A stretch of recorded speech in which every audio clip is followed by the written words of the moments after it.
any moment now, guys, any moment.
like cryptocurrencies a lot less than you do.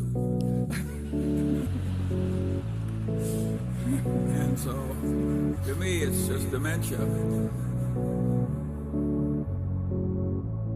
And I think the people who are professional traders that go into trading cryptocurrencies, it's just disgusting. It's like somebody else is trading turds and you decide I can't be left out.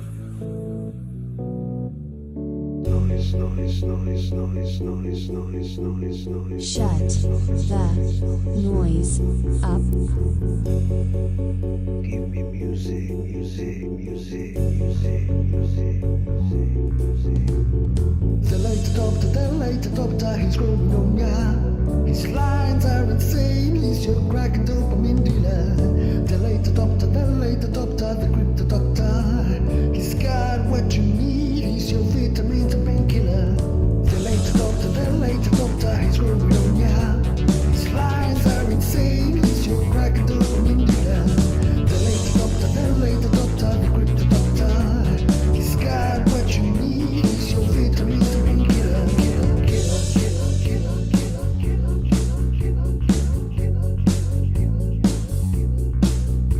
The signal is the truth.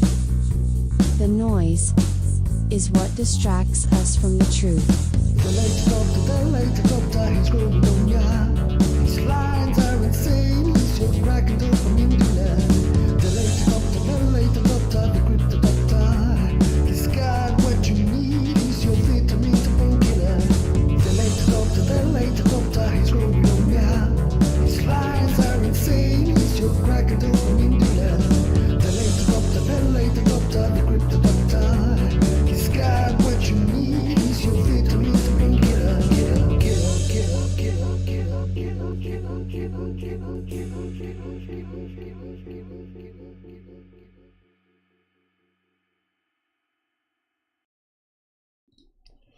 Hi guys, how you doing? I hope you enjoy that. I just started with something so you can have some kind of intro because you like that. Temjan, hey, how you doing, man? Jay, what's up? Roshtin, Jimmy, Cracker, we gotta know. Dutch Ring Race, is Bitcoin moving up and down with the tune, with the music? Yeah, it kind of feels like that, doesn't it? And it really doesn't matter what kind of music you put up. Like you always get that feeling that it's following the music. You can probably put like something like Slayer on and you still follow the music. How you doing, man? Binet, did you buy any low cap altcoins? Yeah, I'm down minus 50% of my altcoins, man. I mean these micro altcoins, like everything is down minus 50%. I bought at the wrong time, but the pain doesn't have to go for a very long time. Try video, man, it's really boring. What kind of video? Help me, I'm one underwater. Everybody gets underwater eventually.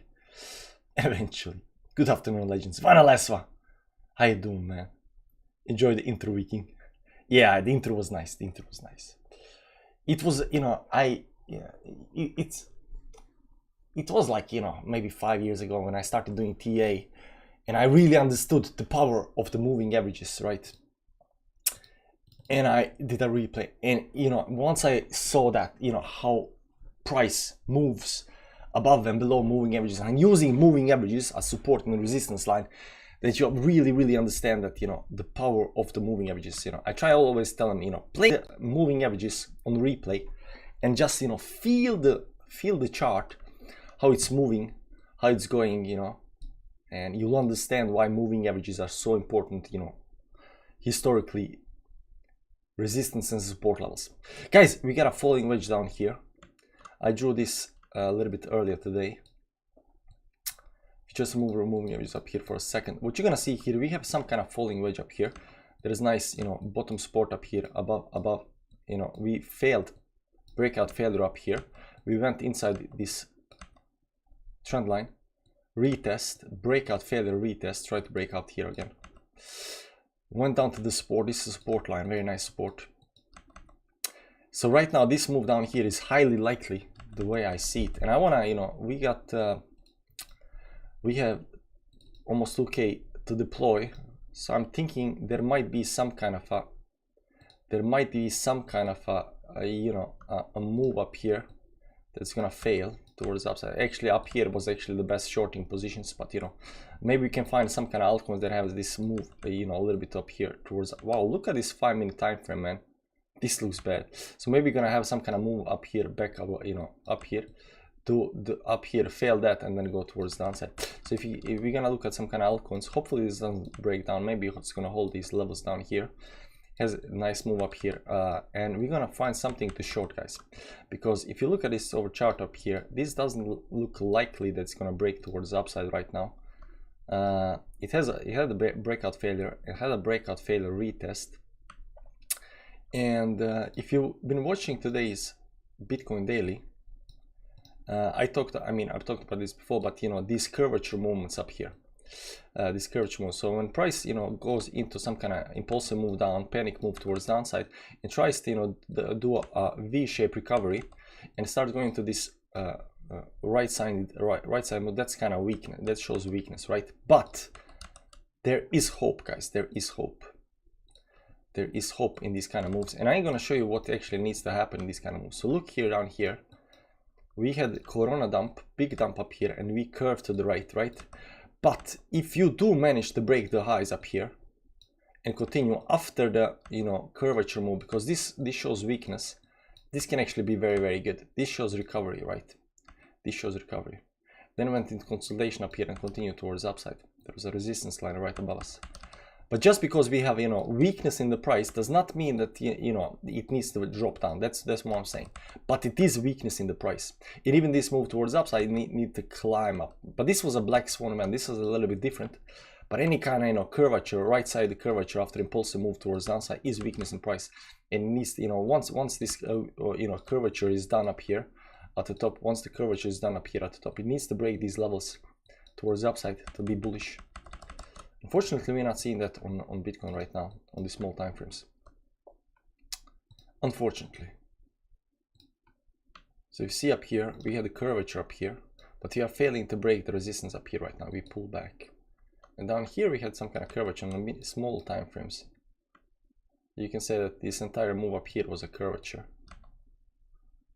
but failed to break the resistance as well. So this is first failure. This is second failure over here, pulling down.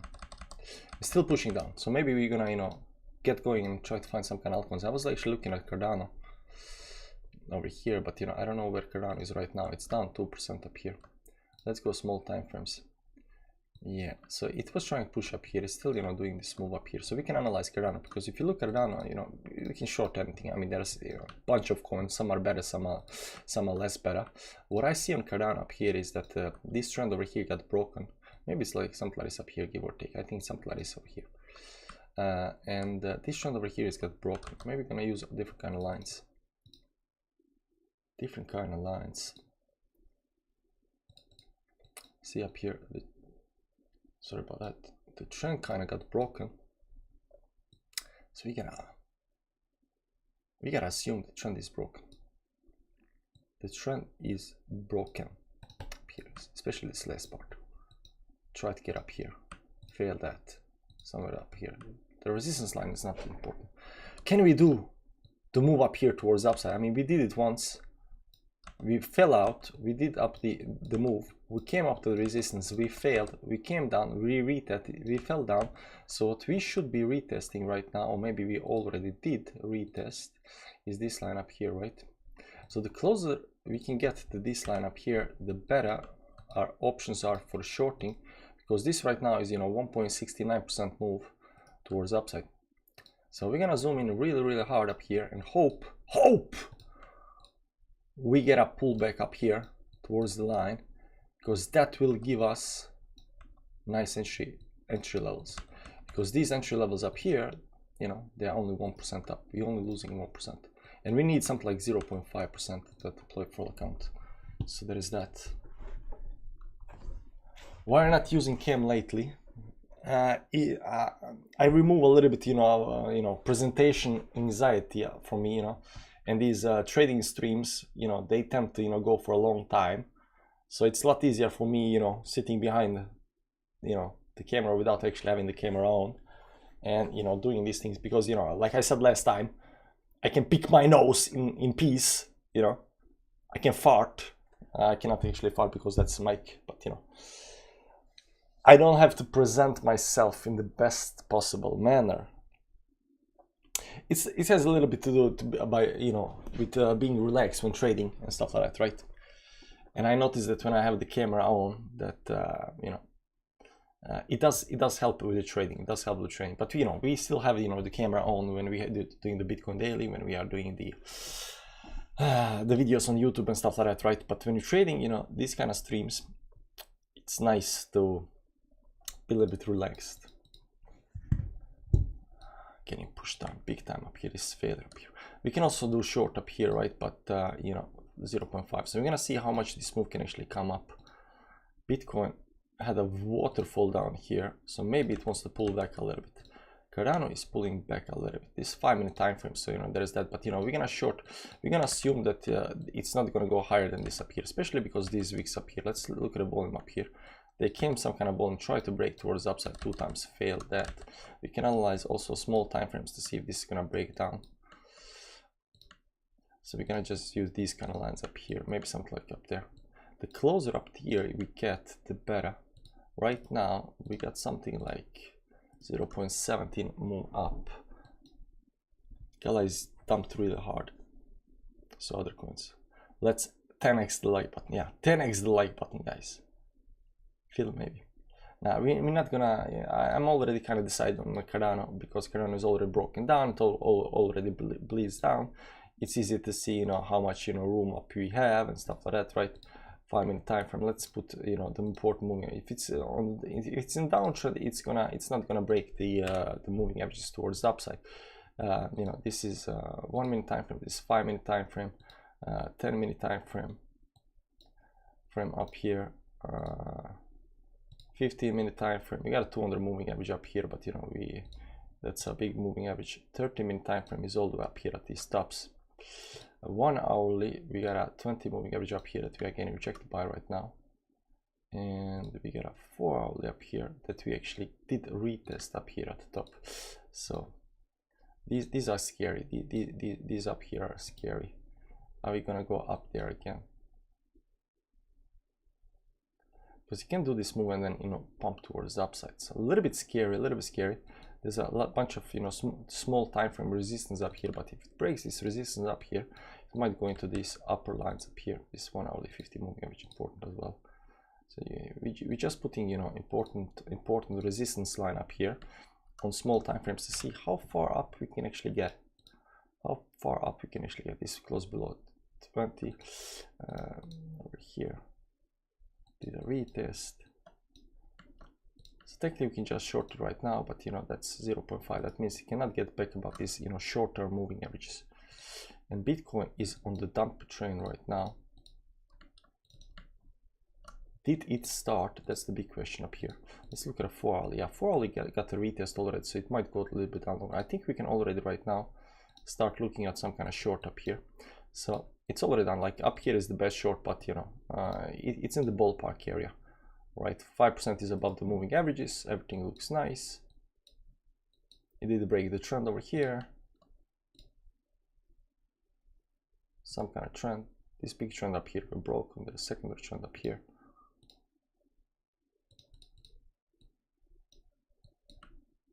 It's below those lines, like just like over here.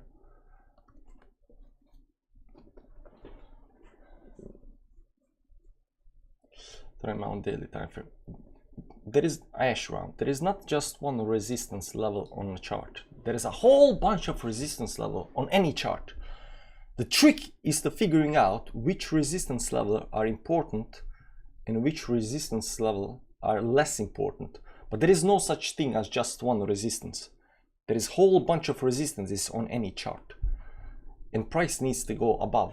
From the small time frames to the higher time frames, above resistances, above resistance. No, but 200 moving average on daily is important. Of course, 200 moving average on any kind of chart is important. Like, you know. But this moving average up here is all the way up here at, you know, 3, 9, 10. So, you know, we can actually change the little bit color so we can see that better, white color. So let's go to 5-minute time frame. It's all the way up here. It's all the way up here. Like, you know, we are not looking at that right now. 39.09. That's 200 moving average on daily time frame. And now that you're trading, you know, this 4-hourly time frame over here, it already did, you know, move towards upside. So it doesn't need to do another move towards upside. It's just not how it works. Let's go even small time frame. See, failure up here. Tries to get back above the moving averages. Just, you know, hugging these moves up here. Yeah, let's just short it and just hope for the best that Bitcoin is gonna do the trick. USDT. And we're gonna put, you know, tight stop loss because, you know, reasons. Yeah, it fell down. So right now we are a little bit underwater. Isolated 10x, 100% open short. Yeah, confirm. There we go. We got a short up here. Now we should not have, but it fell through this already, so it can, you know, pull back up. Right now we have, you know, 0.5 is all the way up here, but you know, if we had shorted it up here, you know, our 0.5 would have been a lot better entry. But you know, it already kind of started. It already kind of started and it already kind of broke this trend over here. We got 14 seconds left, stuff like that. This is 1 minute time frame, but you know. So let's put a stop loss just, you know, so we can, we are only risking 5% of account. Of course, we shorted the bottom because, you know, that's what we do on this channel. We short the bottoms and we long the resistance, of course. But you see right now, you know, we have less room for failure. Yeah, this was terrible short. So if it gets back in here, above the line up here, we're gonna close the short. We're not gonna wait for, you know, 0.5 up.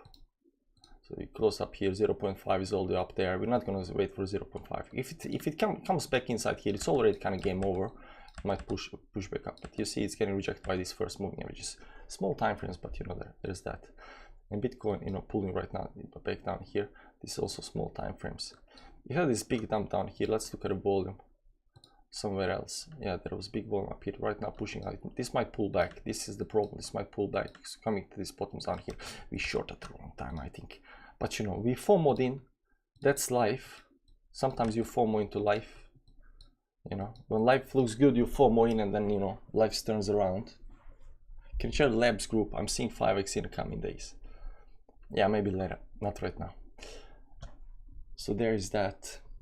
Maybe I should put some background music on just to chill. I'm not having a stop loss just yet because I'm not seeing this move towards upside up here. But we'll definitely, you know, exit the trade if it goes against us. It goes back inside this small triangle a lot before, you know, if you see some kind of movement up here towards upside and, you know, inside this trend line over here, we're just gonna close. That's gonna be like 0.2% loss, 0.3% loss, something like that. 5 minute time frame. It already did the move up here towards upside 1, 2, 3 times up here. It's getting rejected. So I don't know why it should continue, you know, pumping unless Bitcoin, of course, does. You can see up here Bitcoin's getting support up here right now. These are very small time frames. Some kind of volume coming in, pushing it up. This curving towards the right side.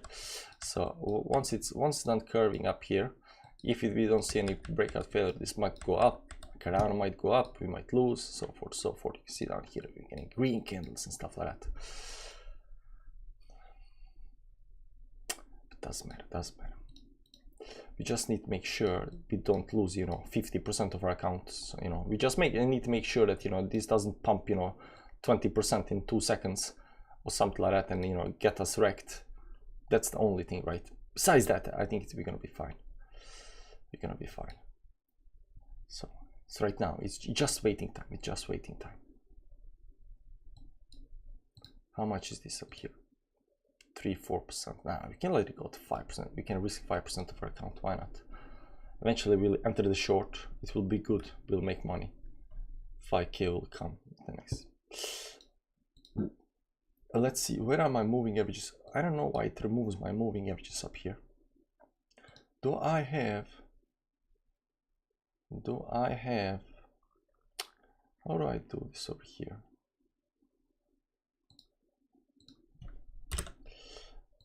I need to do this. Oh, Christ. It's coming up there above the moving averages up here again.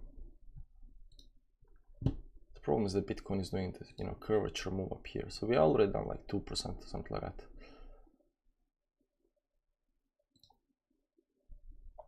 testing its resistance up here. If it gets above the resistance, we just gonna exit. We don't have to have a stop loss, but you know, we have mental stop loss right now, so we're just gonna, you know, keep on following it and see how this plays out.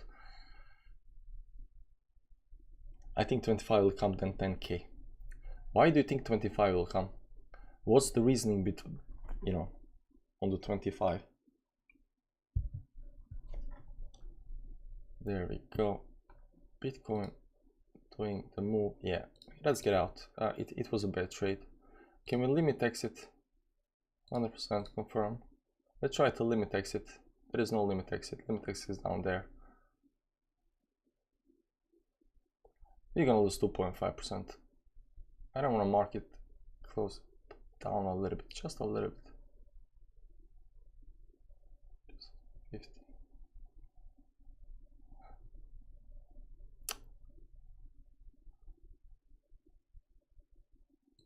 Can we do this again? Confirm. There we go, limit closed.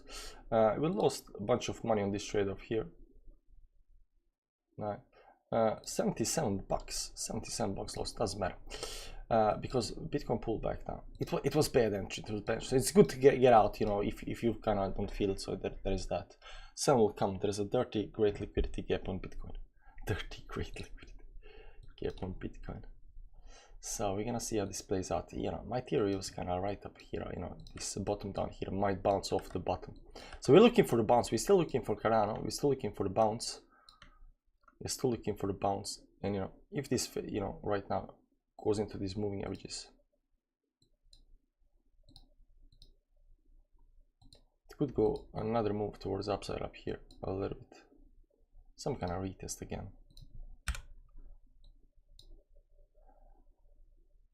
A 1 hourly up here.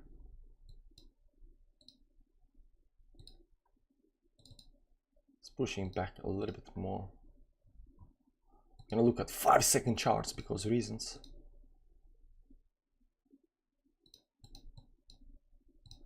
And when we see the failure, we might just do you know Ment FX? No, I don't. Beats at support, wait for breakdown. Where is the support? Yeah, we shorted the support. We always short the support, guys. We are not really good at it. First of all, we shorted the bottom. Literally the bottom. Right now it's getting back inside this triangle up here. So if you manage to hold the triangle up here, it might move a little bit higher, which might give us a better entry. Shorts are being played. Great to see. I hate shorts. Great TV. Where is my music at? We need to put some, you know, background sound, because it always sets the mood and removes the noise. Where is music? Up here. Music. Film, some kind of film music. Let's play this. It's gonna be fine.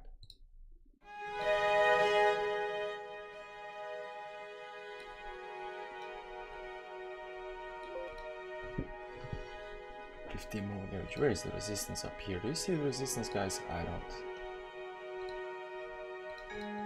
20 moving. I think it will go more. Try to fly. Good thing we closed our short. We limit our losses, which is kind of nice. Yeah, it was bad entry. We kind of FOMO'd into the breakdown. But Bitcoin, I wasn't watching Bitcoin. Bitcoin is very important to watch. You know, Bitcoin moves. It's right now getting in there into the area up here. Right now we have 0.5 up here above the moving average on 15-minute time frame. Can it push up more? Can it push up more? Then we're gonna get a better entry.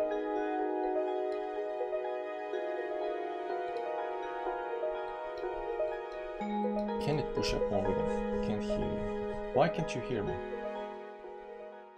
Is this better? Therapeutic trading. Yeah, exactly. You want to be calm. You don't want to have a, you know, face cam on YouTube. You preferably, you know, the best way to trade is not having YouTube, you know, not streaming at all, because you feel very relaxed. Also, guys, if you are trading, do not trade while watching other YouTubers. Do not trade while watching, reading the news. Do not trade while doing anything. Put some background music on, have your charts in front of you. Don't look at the CPI numbers, the Fed, the Powell speaking or anything like that. Like, lock all the noise out of it and just trade the charts. Don't, you know, don't be on the Discord channel, don't be on Telegram channel, don't be anywhere, because I'm telling you, a lot of times I will make bad calls because I'm, for whatever reason, listening to somebody or something or reading something, and then, you know, it messes with your brain because you want to read the charts. You want to be the charts to tell you, you know, the truth, what is happening, what's not happening. Right? Hold on tight, the price is right. Nicely said.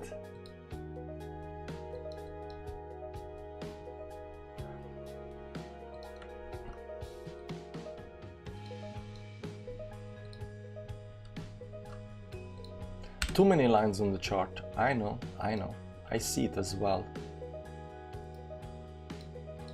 It's...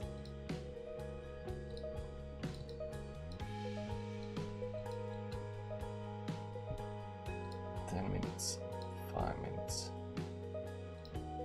1 minute. Already had a breakdown up here.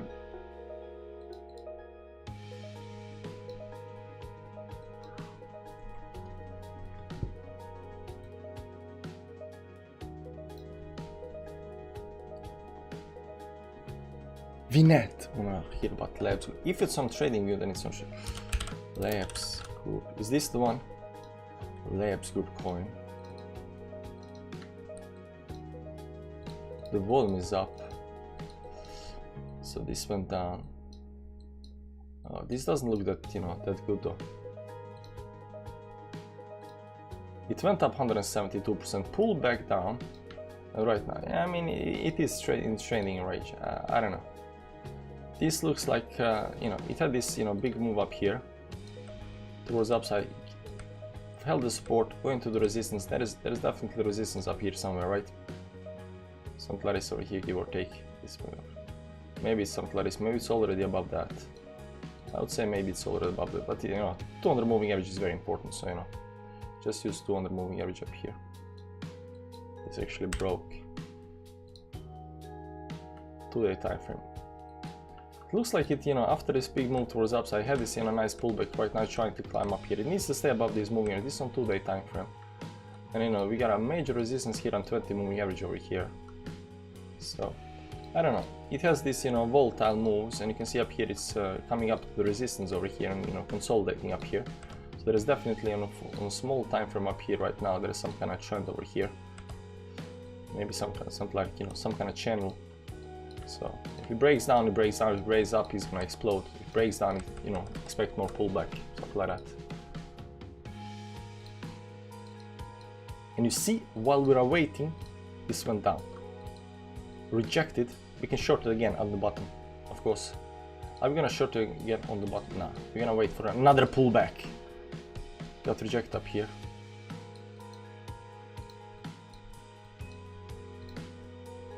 Where is it? 0.5. It went up there, failed, right back down again. I think we can do it. And this is 5 minute time frame. Let's see 1 minute time frame. Maybe there's please check the XDC King. I'm not checking stuff, guys. I'm not checking cup and handle. Yeah, it does look like a cup and handle, but it pulls a little bit, you know, too much towards the downside.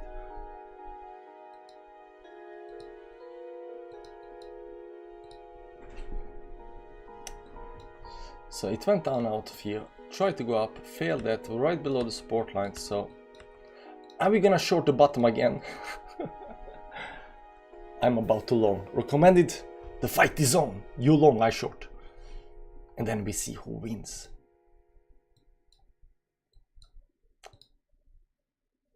Ten-minute time frame.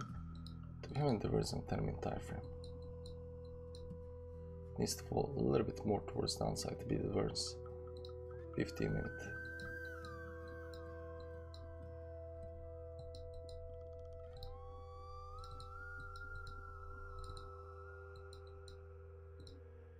Is Bitcoin trying again?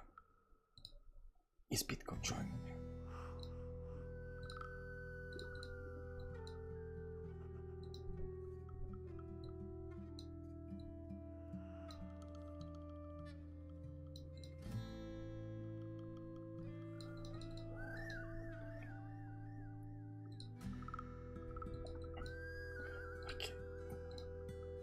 this time we're gonna risk 0.5. This time we're gonna risk 0.5 because that's above everything. It does look weak. These are small time frames, 1 hour time frame up here. Closing in 2 minutes. Maybe there will be a pullback after 1 hour. We gotta wait, guys. We gotta wait. There's 2 minutes left. Fell down, gone down. Maybe on the pullback we're gonna get a wick up first and then down. So we gotta wait after 1 hourly close. 4 hourly closing also. 4 hourly closing also in 2 minutes. Oh, we got a 4 hourly closes. We got 1 hourly closes. We got a 30 minutes close. Everything is closing in just 2 minutes, guys. Exciting times. So we're gonna wait just a little bit more to see how much pullback. So we're gonna follow Bitcoin, and when Bitcoin is ready, we're gonna pull the trigger. We're gonna pull the trigger when Bitcoin is ready. And I think after this close, there will be, you know, at least a wick towards up. If you're gonna go down over here, there might be a wick towards upside.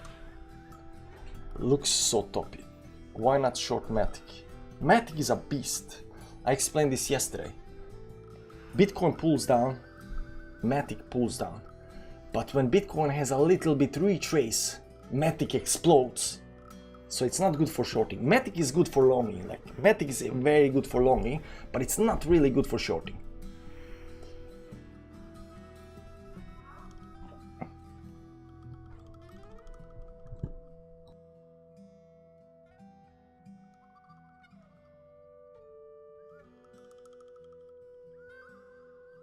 I gotta go and grab me something to eat, but this is very exciting.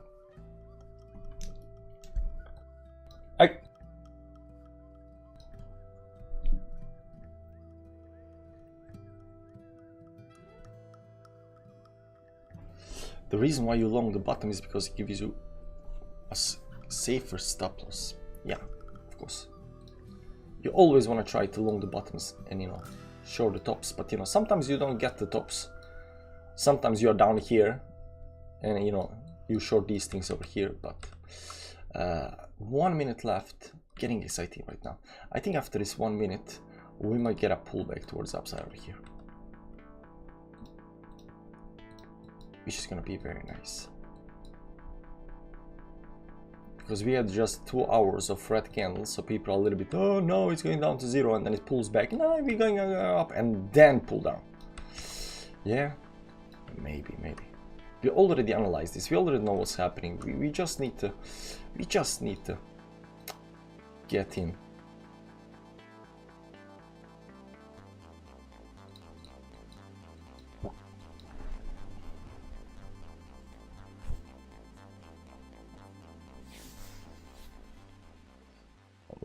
I'm long Bitcoin from 22,530. Fingers crossed. That's down here. There we go. We got an hourly close. We got a 4 hourly close. I think there will be a wick on the upside. I'm a little bit unsure, but you know, there is that. So we're gonna see. We're gonna see if we get a wick towards the upside. No, it's just falling down. Don't do me like that. Don't do me like that. Like there is. We need a wick towards upside. Something, right?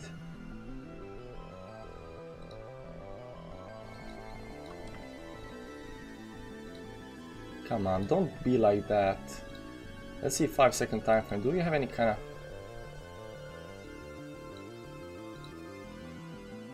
Let's see up here on 5-second time frame.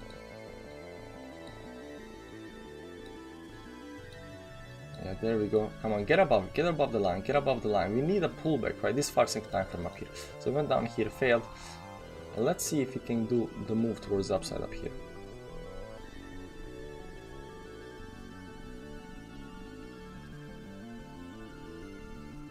Do we have any kind of bullish movements coming in? There are definitely some kind of buys coming in here.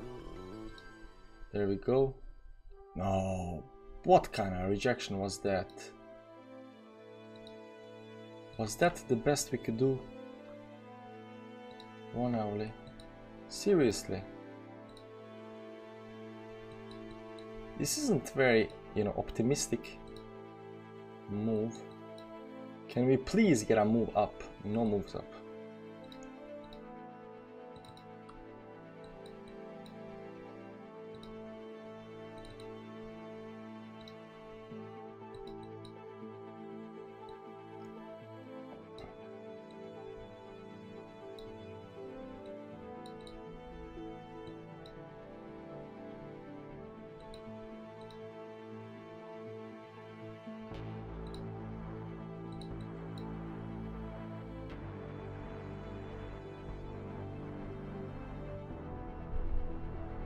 It's 5k 10, just remember.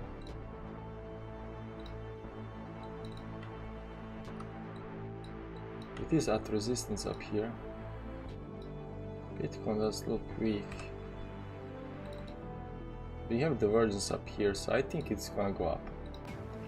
I think it's gonna up. You know what? We're gonna continue and hopefully it goes up. I'm gonna go and grab me something to eat first.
There we go, there we go.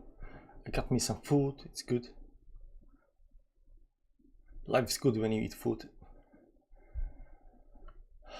The short-term 1 minute trend broke towards upside up here.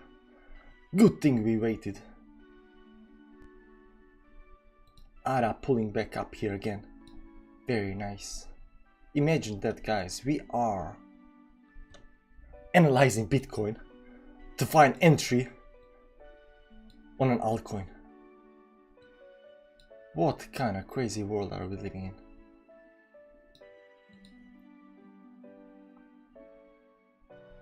Is this gonna be a failure? Up there. Ooh. 5 minute time frame. We did a pullback. Let's see 1 hourly. 1 hourly trying to pull back up. 4 hourly trying to pull back up. There has been no pullback up here.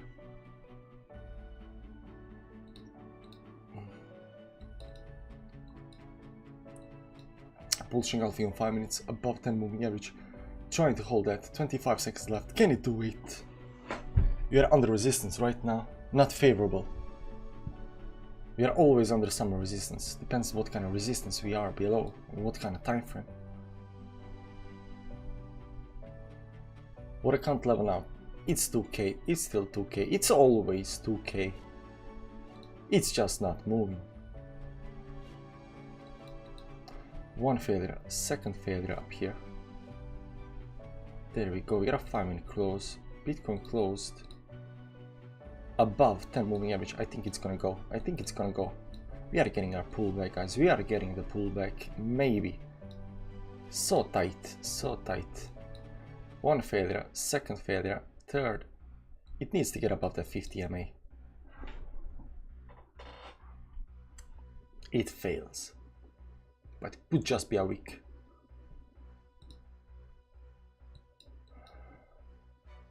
Let's reanalyze. Too many lines, then we do this. That's the best tip I can give you guys. When you got too many lines on the chart, just remove everything. Start over again.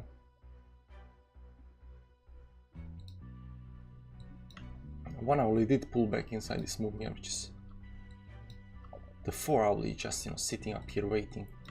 4 hourly might actually do another. We already did that. We don't need to do it again. 1 hourly did the move. Failed. Did the move again. Failed. I don't know what we are waiting for.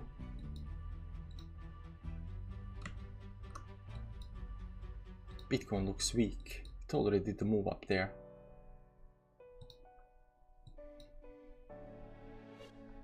I think we gotta go. I think we gotta go. I think we gotta short to resist, short to support again. Oh no, we gotta short to support again.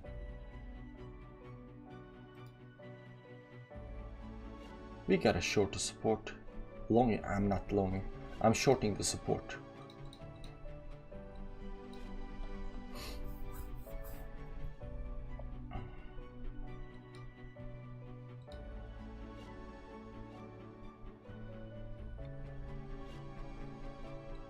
Some people would say this is a swing failure pattern. We got a low up here, we got a test up here, and then go up here again. Is this a swing failure pattern, guys?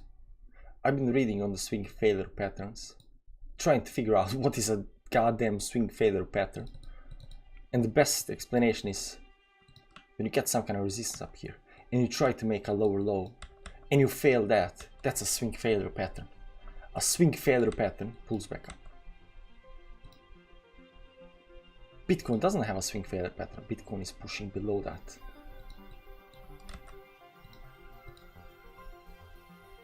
But it's not closed yet.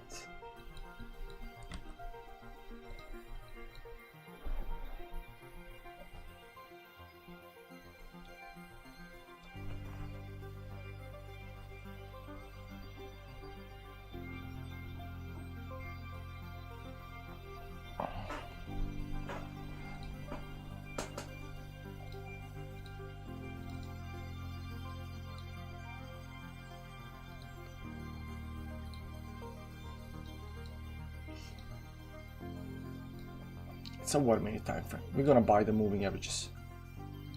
We're gonna short the moving averages.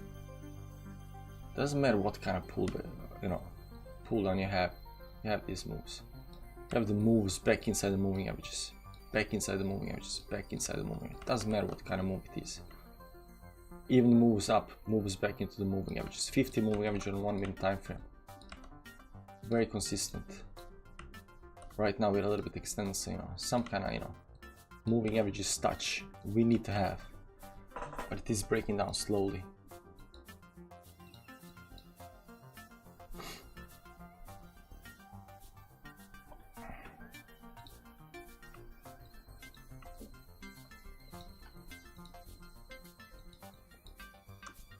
Where is my pullback? Are you shorting, Salah? Yes, we are shorting. DXY recovering. Yeah, it bounced off of this 50 moving average up here. Right now going back up here. DXY is crazy. Dow Jones, this S&P 500 pulling back, got rejected, going below zero line. Bitcoin falling down, everything to zero.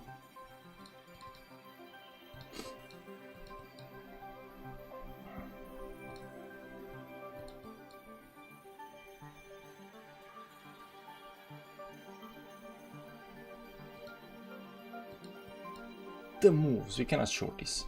I'm long. Recommend it, it's me versus you. It's fight, it's player versus player. Unfortunately. Big move up here, come into this. Move up here, I think it's gonna pull back up here. It needs to pull back. We are gonna buy the moving averages. Whether that's the 20 or 10 moving average, we're gonna short the moving average on 1 minute time frame. So, no fear, just waiting. Matic is a beast. Matic is still falling down, but Matic is a beast. This thing, this thing up here.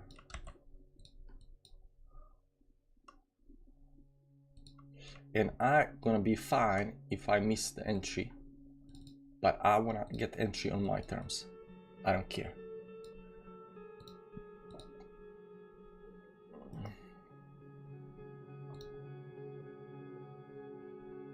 Where is the line?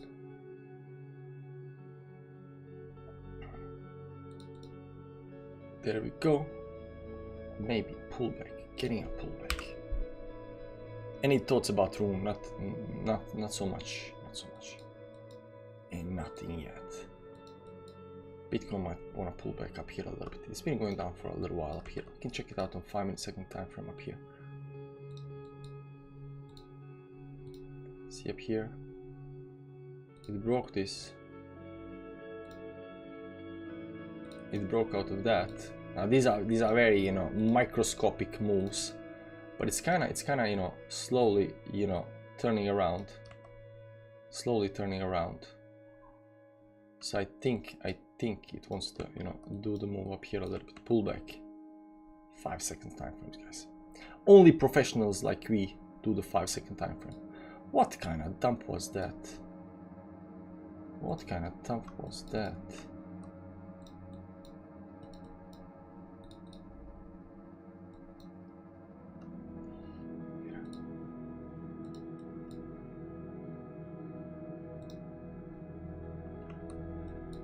There we go.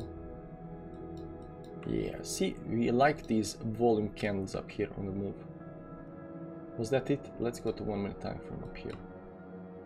Yeah, we already had that. That was so quick, man. That was so quick.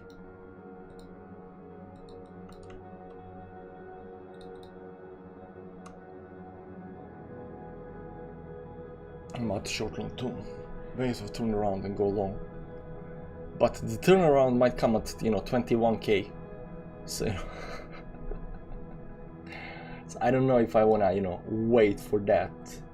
Ooh, do we get a doji up here and then move up? I don't know.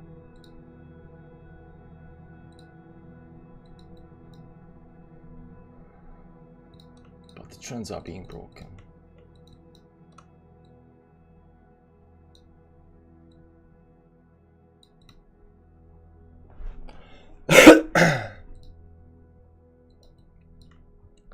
That was the quickest pullback in the history of pullbacks. No pullbacks, guys, on 1 minute time frame, of course. If we just kept our short open, we would so much in profit right now. not waiting so long. It will bounce bit before dump continuation. Scalp it. Cannot scalp anything. There is no scalping with 10x. The moves are so small. Daily up here is not close below the trend.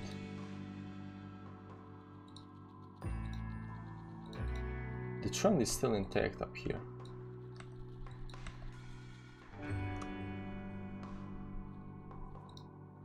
The 4 hourly did close below the trend.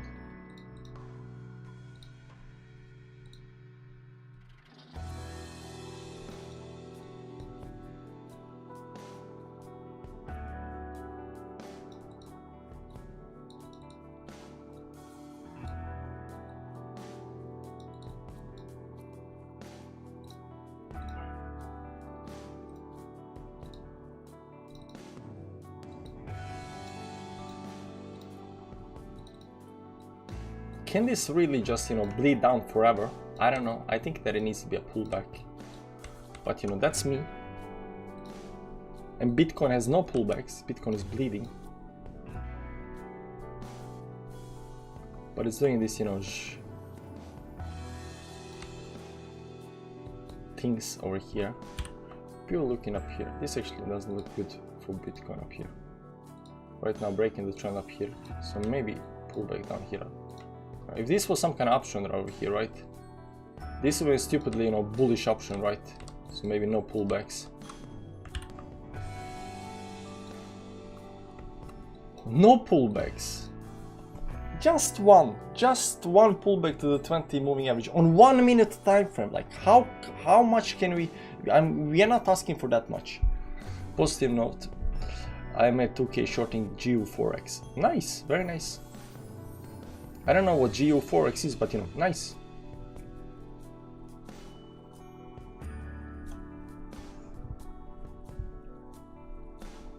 That's beautiful.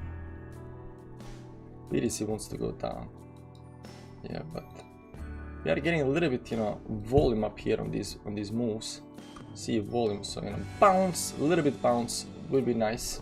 But of time when everybody is expecting a little bit of bounce, okay, it's not it's confirmed, now we need a bounce, and it just down to zero. No, we wait. If we miss this trade, it's gonna be fine, guys. There will be another trade tonight, there will be another trade tomorrow, that is fine. We cannot FOMO into stuff, guys. See how this actually curved a little bit up here, then fell down. So right now it might go up here a little bit, pull back, right?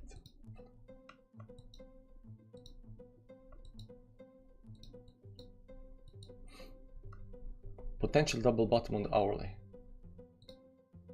Yeah, it's potential bottom. That's why I'm saying the pullback, man, the pullback. Potential double bottom. But the line is getting broken. Let's see here for all the time frame.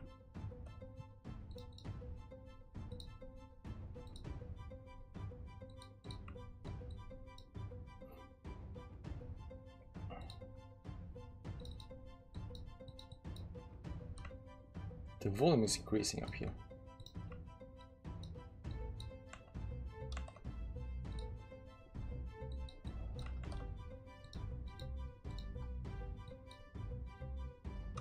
Support levels up here are getting hit right now.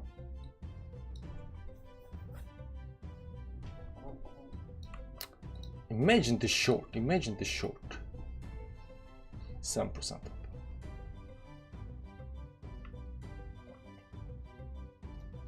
We had our chance and we blew it. But maybe, just maybe, there will be a pullback. If not, the hell with this.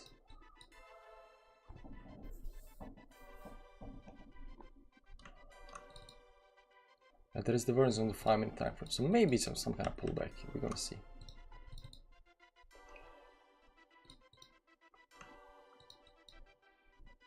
Slow moves. I mean, we missed this entry, right? This is like legitimately, listen, I mean, the best entry ever. So, we can talk about, missed opportunities.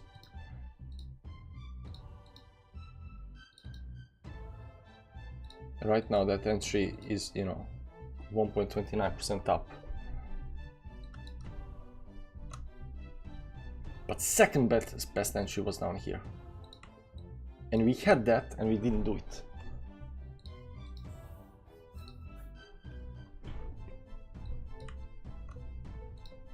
$15 up here. Such a nice entry up here. Didn't do it.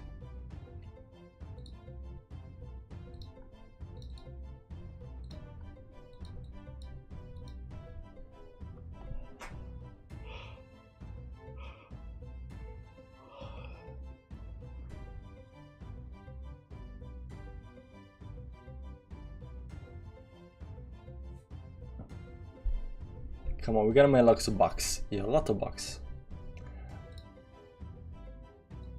See here, 5-second time frame is doing this topping out pattern up here because it broke the trend up here. There's a support up here, retest up here. There's a line up here.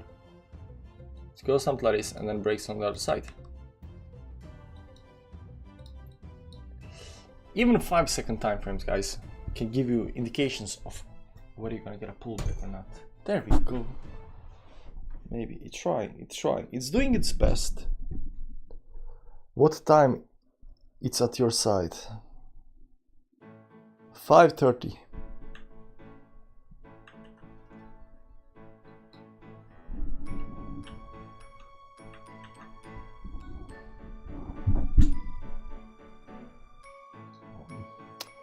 There we go. We knew the pullback is coming, guys. We knew the pullback is coming.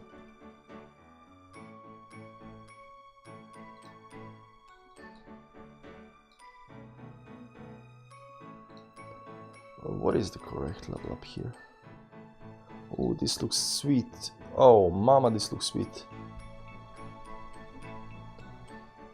Are we that lucky, guys? Are we gonna get another?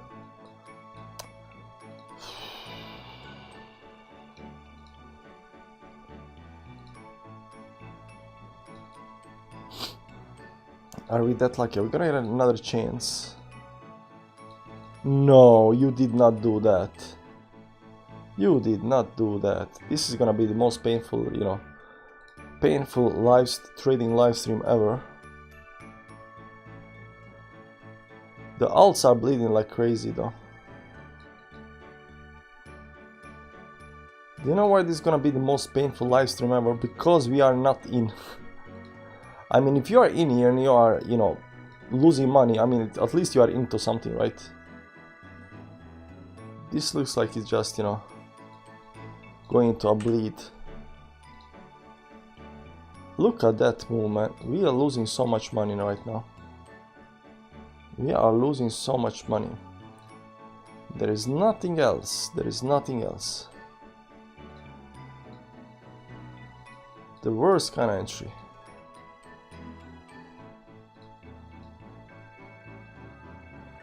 FLM. We can short FLM. This thing is so volatile though.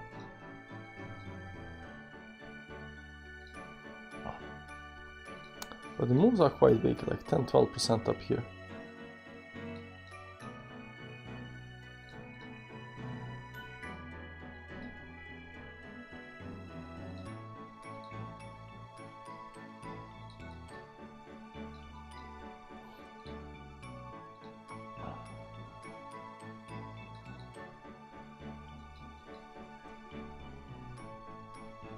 $6.5 up. Oh man. Learn. Yeah, we're always learning. We're always learning. But, like somebody said, maybe it's gonna be double bottom. It's hitting the support lines down here. People are in a fear that it's gonna drop, so it might bounce. Right.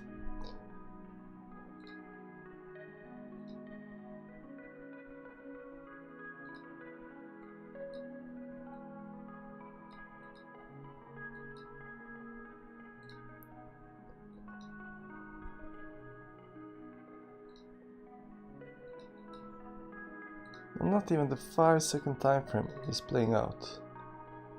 Everything is getting wrecked. No pullbacks. How many times am I gonna say no pullbacks? Wow. even this move up here should have gone towards upside. It's failing. That bearish engulfing candle on 1 minute time frame. Morning doji is starting. Needs to pull back up here if you want to have, you know, support. But you know, if it goes, it becomes red. I mean, that's so bearish. You guys don't understand. That's so bearish. You must treat Charles like your girlfriend, not wife. You watched, yeah?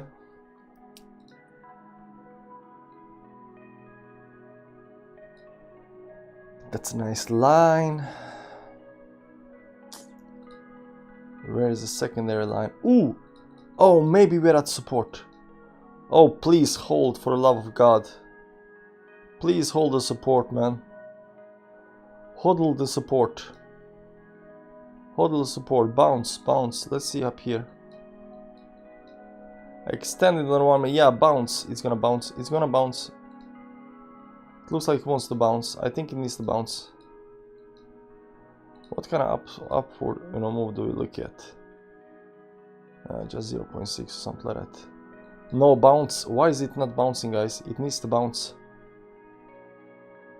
It's not bouncing. I don't see bounciness on this over here. This kind of curving a little bit toward the side up here. Just like over here went up and then it curved a second up here. Second curvature. Bearish channel at 1 minute. What is a bearish channel on 1 minute time frame? Bitcoin down 2% on the dollar. Minus 2.00. Are you long, mate? No, we're not long. We are looking for a short entry, and we are not getting a short entry, so sorry about that.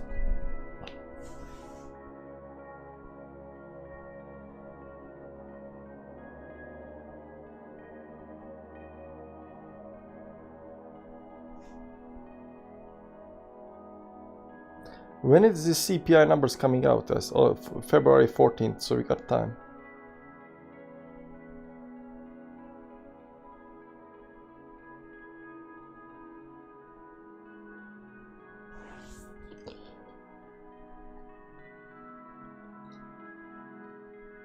Oh my god, this is just breaking literally everything. It really doesn't care. So bearish. Losing money, and this is the worst thing when you want to enter, I don't want to enter, you know, trigger anxiety, whatnot, right? You know, we could be like up 10% by now. Oh my god, we knew about the short. We just did not enter. We should have entered on, you know, regardless of the price. Greediness in us took over. We need to pull back. We need to pull back. We got pullback. 2 pullbacks we got. We got 2 pullbacks, guys. We got 1 pullback. We got 2 pullbacks. We failed to abuse the pullbacks. Imagine knowing when something is gonna drop, but you look here, man. Look here. But right now it might, you know, turn a little bit. It's a little bit getting a little bit extended on the time frames. Yeah, it's getting really extended on time frame. This small time frame, so you know, some kind of pullback, you know, might indicate eventually. It's getting big extensions though. Look here, these things that don't happen that often. So the question is how much is gonna pull down before we get a pullback. There we go, maybe this is it. Is Bitcoin pulling back? Tell me it's pulling back.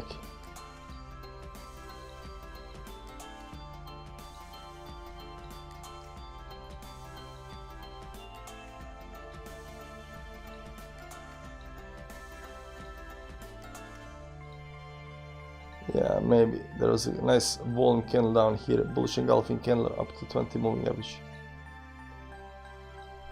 But how much of a pullback can you expect from this? Talk about all time, just one more move and I enter. Yeah, but we are talking just one more. Yeah, maybe that's that. But you don't wanna FOMO into the move either. I think you need to, you know, FOMO into the levels. But what do I know? Like, I'm missing the moves all the time. So there is that.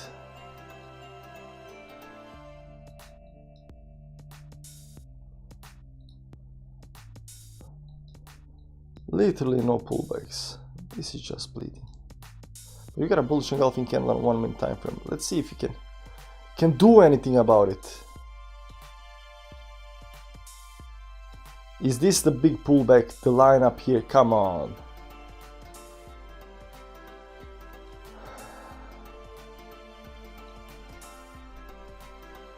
Great 23, maybe 21.9. I don't know. Daily is gonna tell the tale of how long we're gonna go. It depends on where we close on the daily time frame. Rejected immediately, right back down again. We lost like 10% over here on this move. It's such a pain in the butt, man. It's such a pain. And there is nothing else. Everything goes down, right? So you are catching nothing. There is literally nothing else because you are catching everything at the. You're catching everything at the top.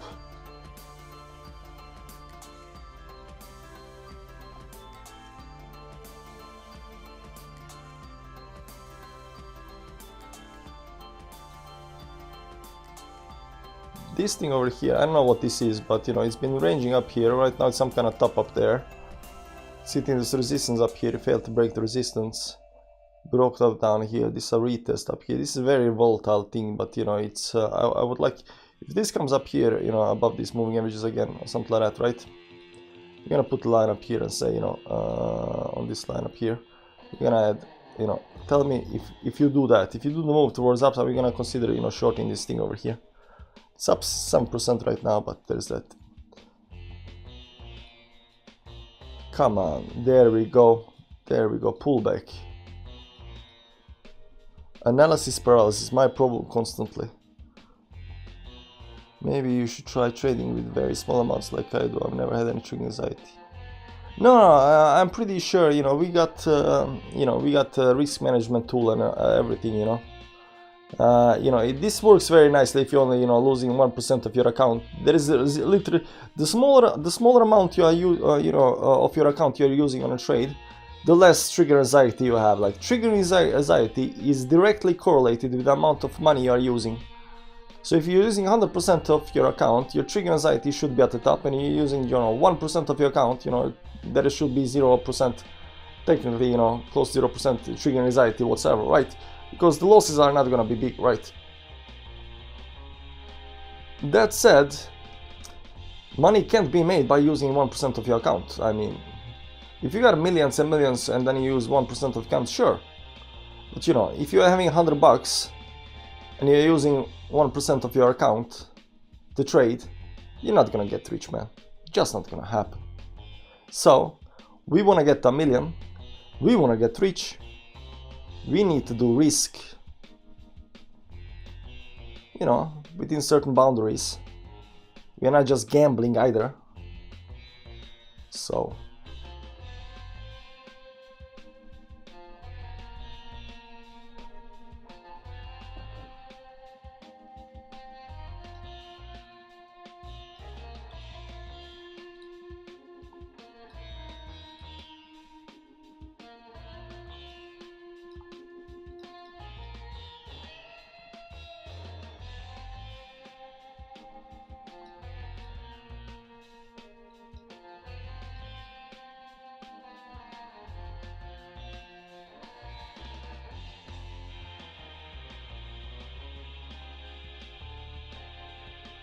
ooh. What are we looking at over here right now? Still 1% up to top. It's getting support by this over here. I'm neither long nor short. We are sitting on the sidelines and enjoying the pain of being out of the market when stuff is moving in the direction that we want to actually go to and short it. So, you know, that's pain as well.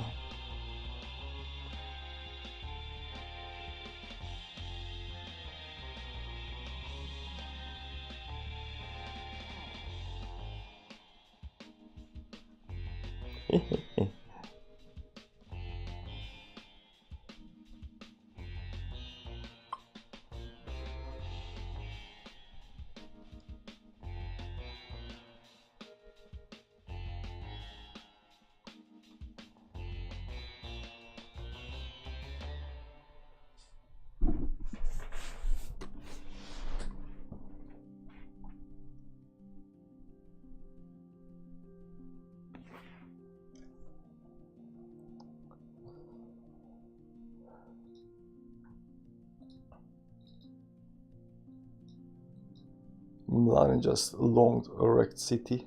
Milan just longed. Milan just longed Matic up here on the support.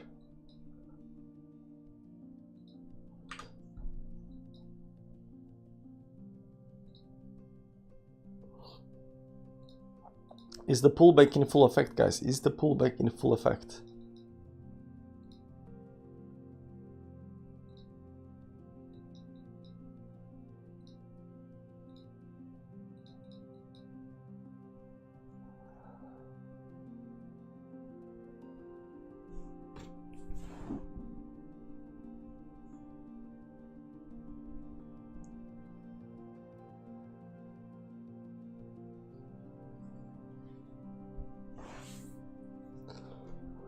Bitcoin hits 21.6 into the sky. We'll see.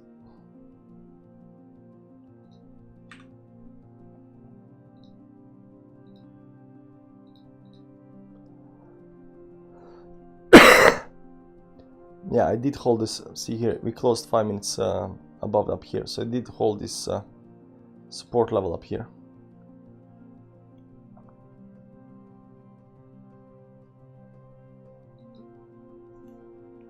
Erect city. Yeah, we'll see, man. It's, you know, trading is a player versus player sport. So, player versus player. Somebody's long, somebody's short. Oh, look at Link. Link is not doing anything, I'm guessing. It's boring as always. Actually not. Actually, Link is doing well. Link's up 7%. Wow, Link actually exploded up here. 12% in the last, you know, day and a half.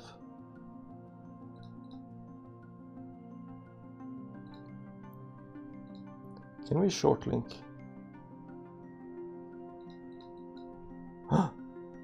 Let's short Link.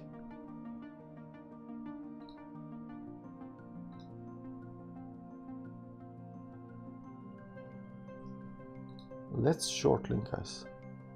You're like, what? You wanna short the bullish stuff?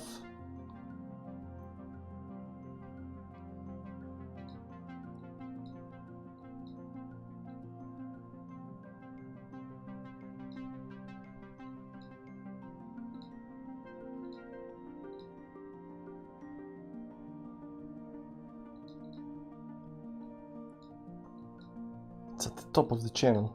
The euphoria is huge. It wants to go up. It's just hugging this level up here.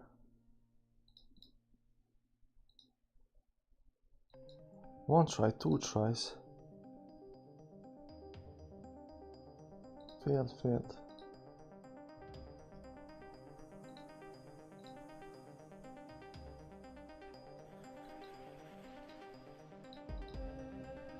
What kind of upside?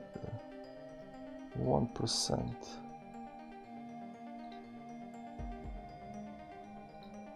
That's nice, I know, but where's the trend line?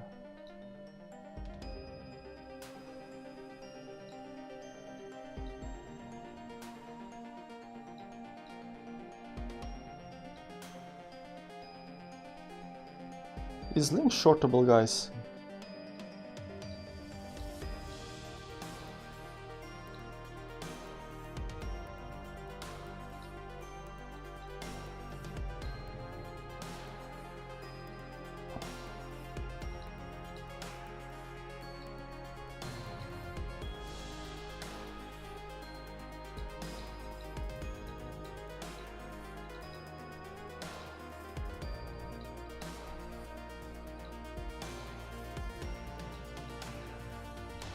It broke above that, so it's scary.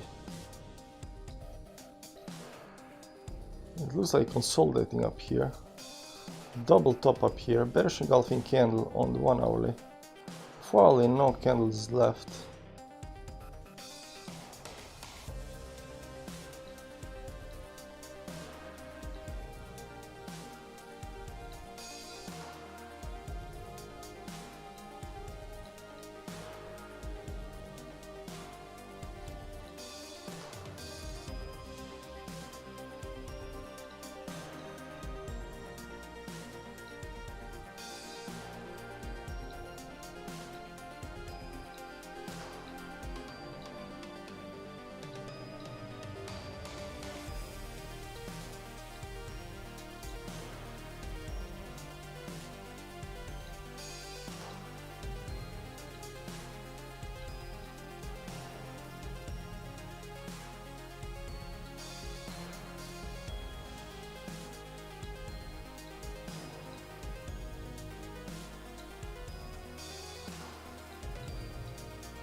Why Google tank? Is Google tanking?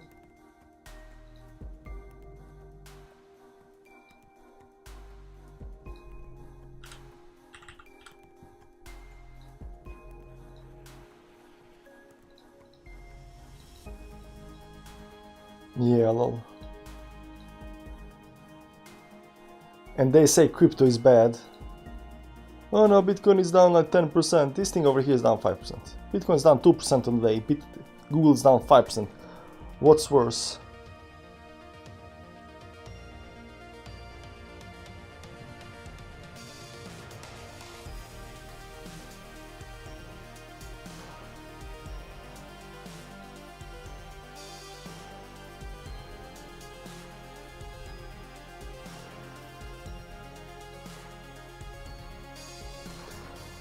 If it gets in here, then we can do, 5% move up there.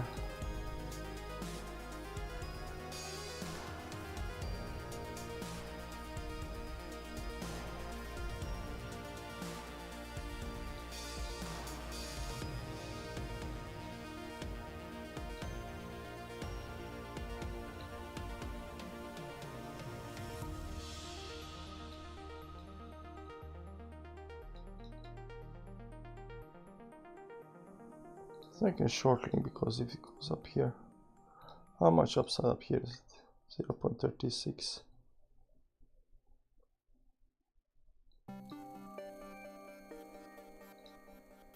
Bottom down here, support.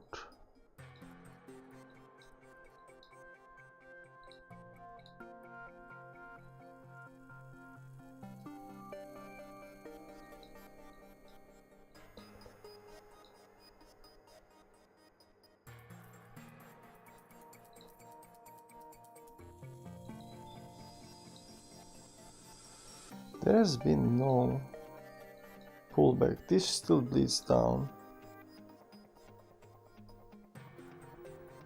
Where's Chainlink? I don't know, maybe Chainlink's a little bit too bullish. I mean, it went like, from the bottom up here towards the top, 13%. And just now holding up there. So shorting it a little bit sketchy.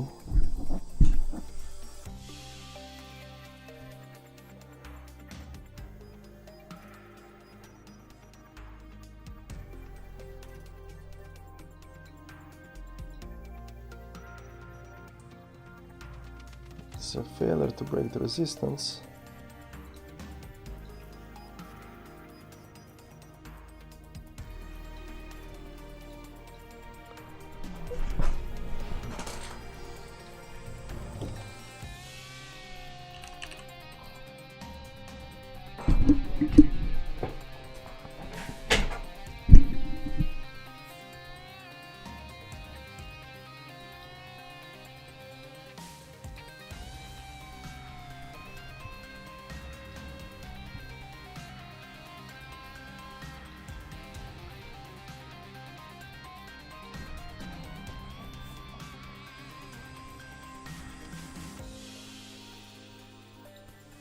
There is no green candles. That's what's bothering me. On down move, I mean, you don't get these big green candles. Like this is a green candle. There might come a little bit green candle up here right now.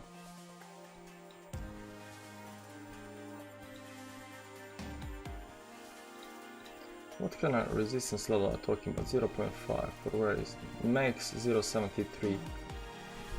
I'm link short from 7719. 7719. Like, how did you manage to do that up here? Nice.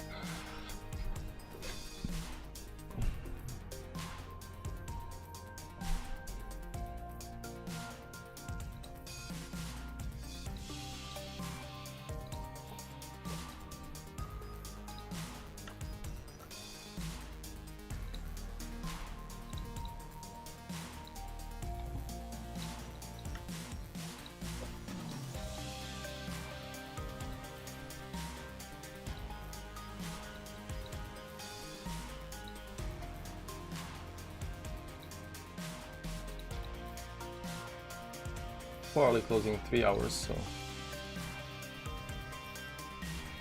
still pushing it down. Double top. The Chainlink, yeah,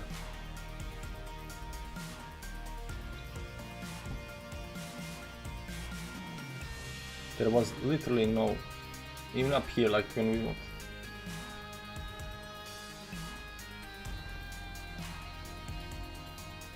Like that was like 20% move, like, and we didn't do it.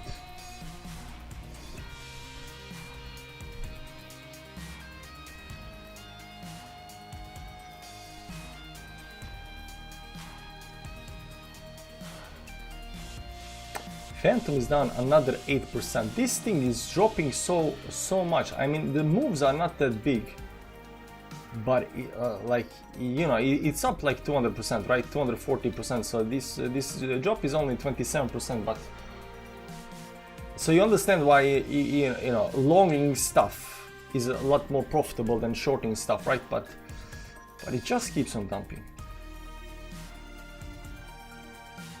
And sand is down 8%, and a lot of coins are down by a bunch. And we are getting no pullbacks whatsoever. This is bleeding down in the channel, and the channel will probably break towards downside, explode, and then we might get some kind of pullback. It's literally just one-way direction to, you know, wrecked city.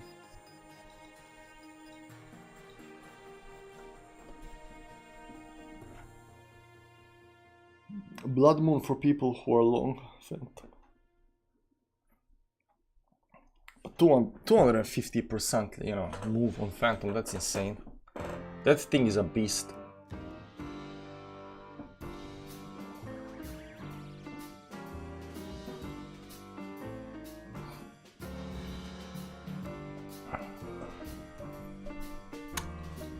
I'm always like, here was, you know, there's a lot of people short after the break towards downside. I went down, got all of these people out, went straight down below the support. Right now coming to this support up here. If you get no bounce up here, like if you just continue bleeding down, like there is no way to enter anything right now. It just bleeds down. So if you're not in, it's kind of you gotta, you know, kind of FOMO in and hope for the best. And I'm not really the guy that, you know, FOMO's in. That was a joke, by the way. So, you know, like maybe some kind of bounce on the trend line.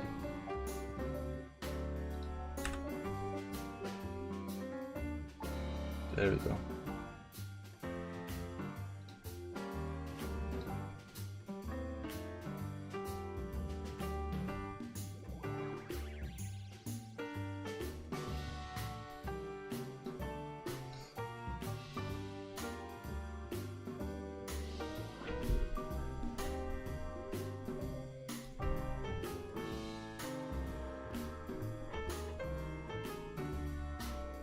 Bottom is in.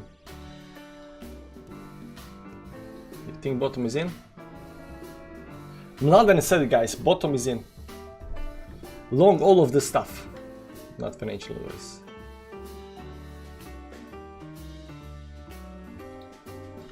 I am not quite so sure about that, you know, so.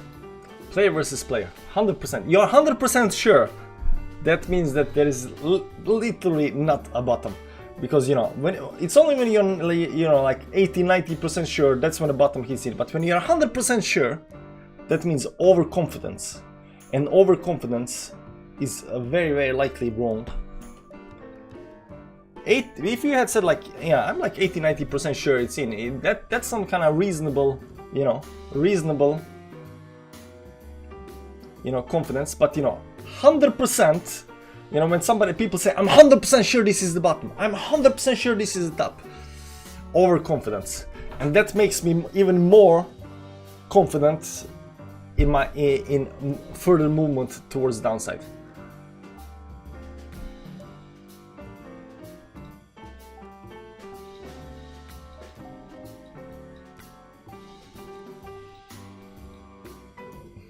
I can't do it. This is just too volatile for me. This is just way too volatile for me. Let's forget about Link.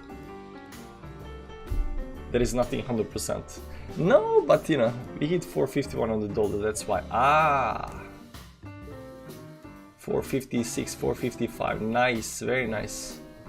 But you know, just one of these levels that gets hit. Yeah, it doesn't have to mean that it's the bottom, but it's nice. 455 up here. Down here we hit, you know, 351. So, you know, I don't know. I wouldn't be so overly confident just yet.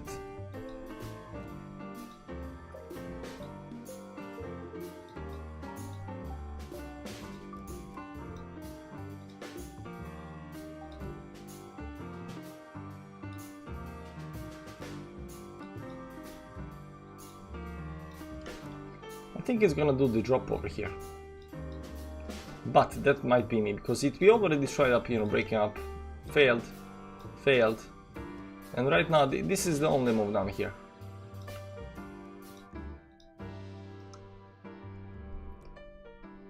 Just kidding. You said 100%. You cannot take it back. You say one thing, you cannot take it back.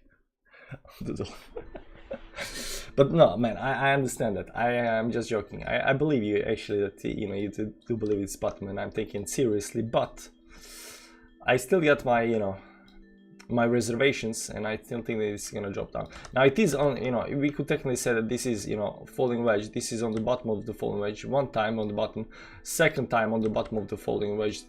You know, double bottom down here towards upside up here might indicate that we're gonna break, you know, for the second time outside. That might be indicating that we are going higher, you know, but we need to see something down here, right? You know, so it might be on the bottom, definitely. Yeah, sure, no problem.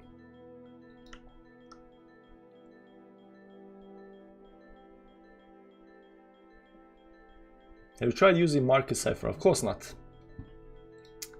Of course not. Why would we use market cipher when we have, you know, moving averages? We don't need market cipher. We have, you know, Mladen cipher. You know, it's a lot easier.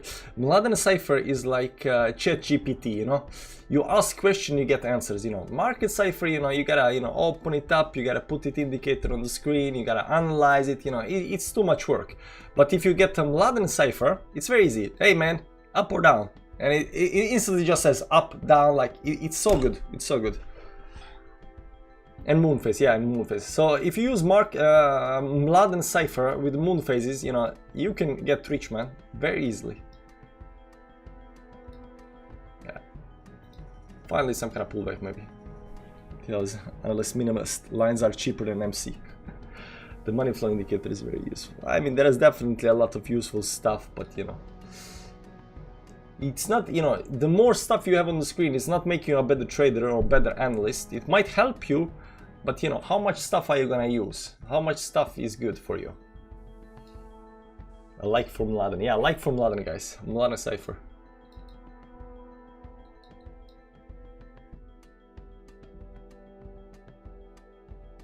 I'm really not a big fan of this line. I mean, I think this line over here is a lot more legit line. So why am I? And then this should be a, you know, some kind of channel. So we are maybe on the bottom of the channel. That could be it, right? But the daily time frame does not look good though. The daily time frame says more dumpy, you know, coming up here. We are breaking this right now. We are below this right now. We are below all the supports right now. Now we still haven't closed the candle yet. We still have, you know, 7 hours left on the close. But there is that.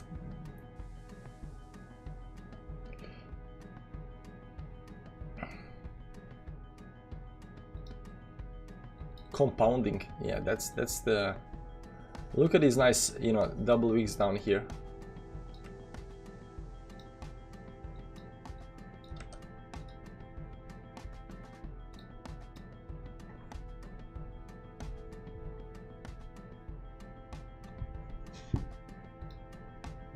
Do you know what's scaring me a little bit? Because everybody's talking about crash right now.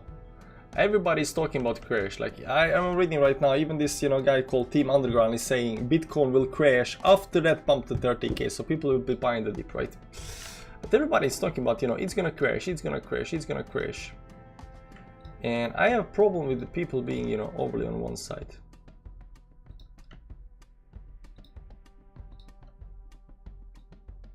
Let's put it up here just for reasons.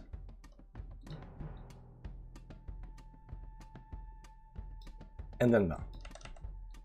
We are not that lucky up here. It's already this move up here. So it breaks down here. This move down here is like something like, you know, 5% move, man. That's huge. That's huge.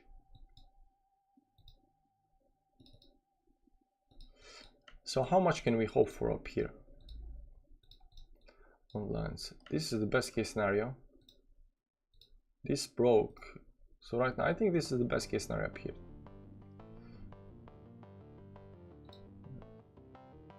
We can also take the into account. I mean, this thing over here broke down right now. Break up there again. Over here, there was a breakdown. Probably something like this over here. Or one of these lines, other lines. Yeah.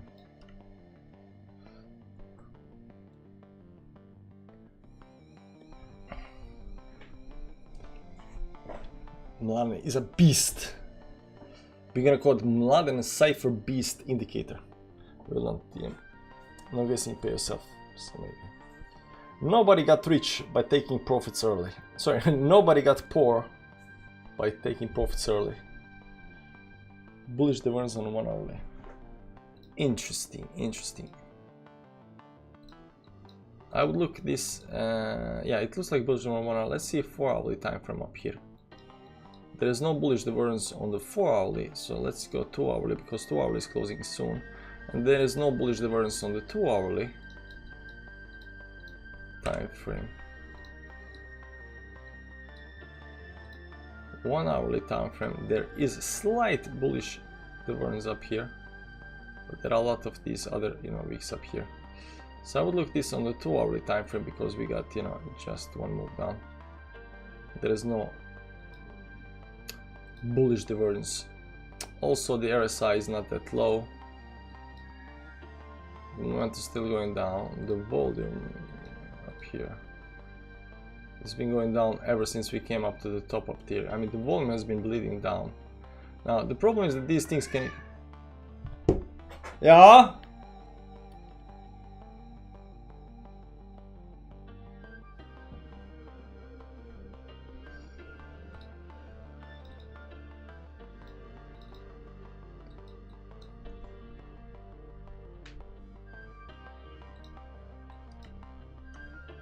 We'll see, we'll see.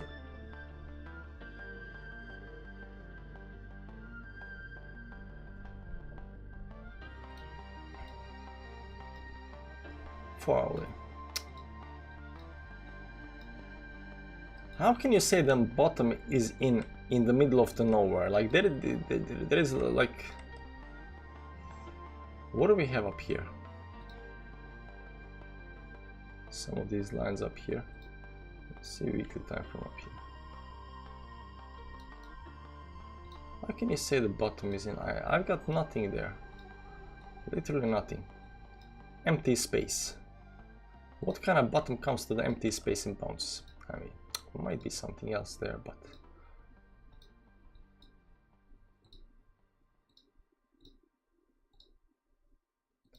And what are my lines? I need my lines to be yellowish. I like yellow color. The gold color. Champs. You know what? We need to start over now. On the dollar, resistance up here. Everybody looking that. Down here. Down there. This one up here. This one, this one, this one. The 10 moving average. The 20 moving average. Then you got these bottoms down here as well, which are interesting, so you can just add them as well. Just have more lines on the chart, because why not? And all the way down there, and then you got a couple of down there as well. Why not? When we are putting up levels, why not? Of course, this is right now major level here at the top. We cannot forget about that. So I think we managed to add all the important weekly lines up here on the chart. There is 200 moving average. Where is my 200 moving average?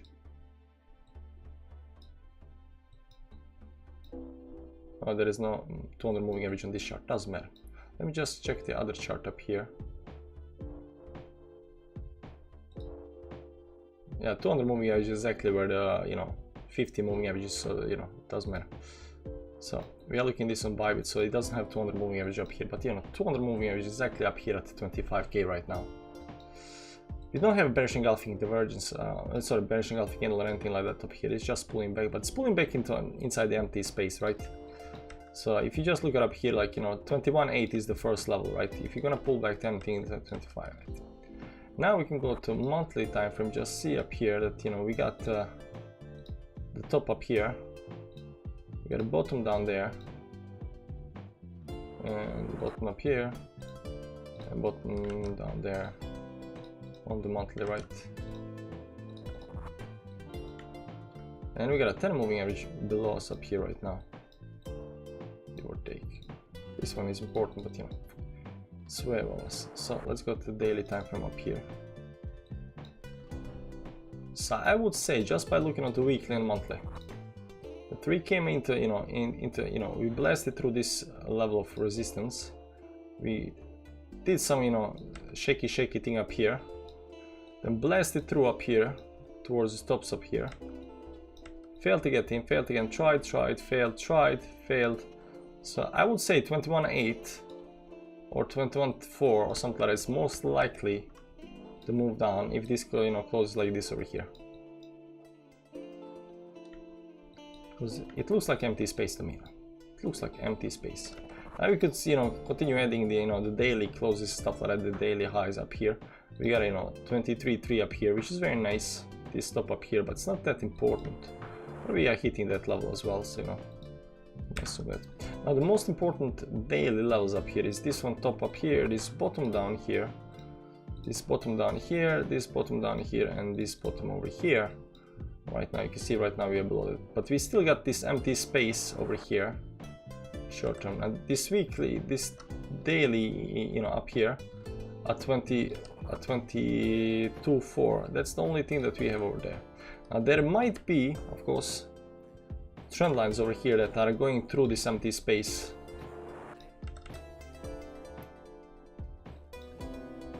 There definitely might be some kind of trend lines going through the space. We can add, you know, 10-20 moving average up here as well, because they are very, very important. And there might be, and since we are adding a resistance level, you know, this, yeah, it's all good. And there might be some kind of trend lines over here, right, that are going through this empty space. But we are already in the empty space over here. We are already in the empty space. See how much empty space there is. So a move down from over here through the empty space, like 3-4% move down, 5% move down, the way I see it. Of course, again, the trend might be something like this. I think this is most likely, you know, the trend up here. We are into the space. If you break that, you might have a small move down. But you know, horizontal support levels, you know, if you tighten it up, you can see up here that you know, a lot of here, but because we added the daily stuff and then it goes down some. I learned a lot with Tino. Tino likes fundamentals, you know, stuff like that. Tino this, Tino that. Little bears. And I overcompensate, start taking profits early.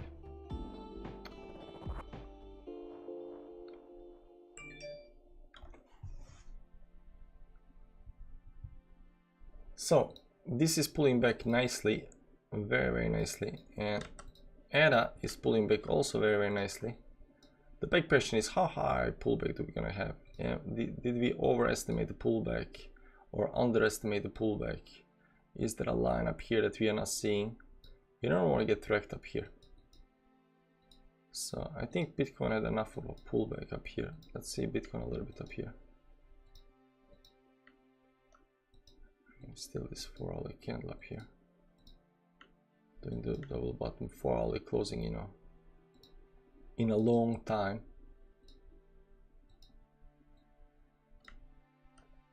Can we get, so it's either this one up here or this one up here. It's either one of these two, and the distance up here is, you know, 0.5, 0.6, something like that.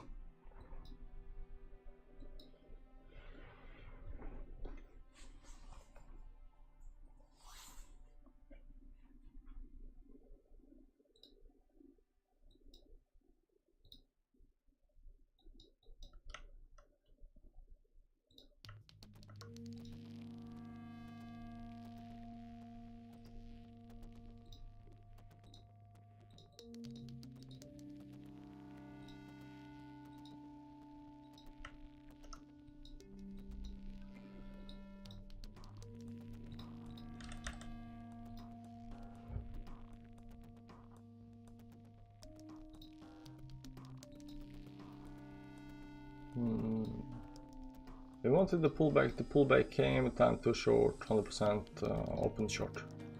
Go, Ella.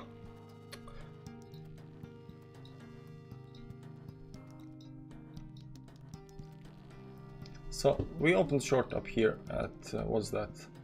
3838. Of course, on the bottom, of course.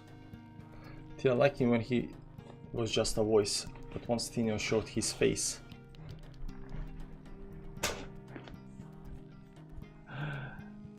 Oh, I never liked his TI to start with. The Tino guy, you know, he's market analyst. You know, he likes fundamentals. He likes, you know, CPI numbers and inflation rates and Powell saying stuff and stuff like that, right? He likes to overanalyze, you know, what's happening in the world. So traders reality, I don't know if, you know, we should bet on fundamentals and stuff like that, you know, for trading. That's all I'm saying. That's all I'm saying. The guy says a beautiful voice. I'll give him that. He's a beautiful voice, and yeah, he's got a beautiful voice. And he's good, maybe he's even good at analyzing, you know, fundamental stuff like that, but, you know, it doesn't help us too much.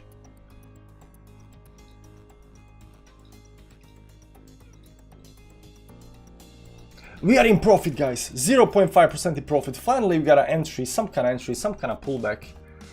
Something, you know, not up here, of course, because, you know, we waited too long.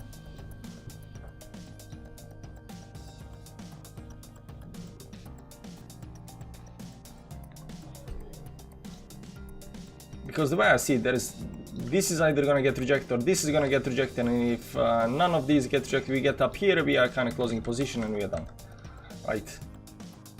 That's the only thing I'm gonna say. I listen to everybody and I got something out of all of them, but of course it goes without saying Tila is my favorite. You don't have to say that, man.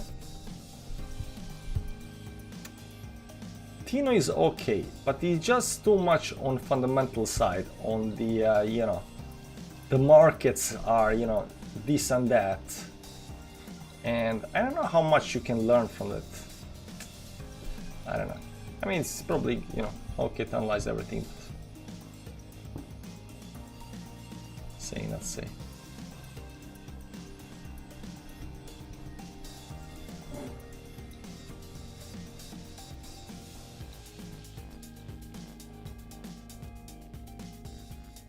We tried pulling back up here.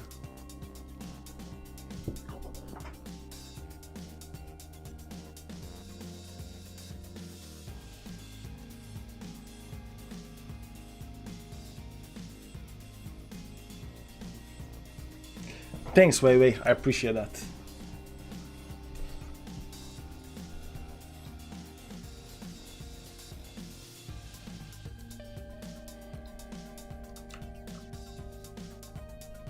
See you later, guys. Going to drink some coffee at Mama's house. Jimmy, thanks for stopping by. Enjoy the coffee. I should probably make me some more coffee as well. Just do the opening of the markets. I think it was 3 days a week. Imagine football commentary applied to markets. Go listen to some of these videos. They're fantastic. Yeah, I know, but I often see these guys that are doing, you know, what's happening in the markets. Yeah, S&P is up this much, Dow Jones is down that much, the CPI numbers are this high, the Asia is doing this, the Europe is doing that, you know, this company, you know, fourth quarter numbers are this high and this low. It's not actually good for an analyst. Like, you need to see the chart. Doesn't matter what kind of numbers, it's CPI numbers. You know, the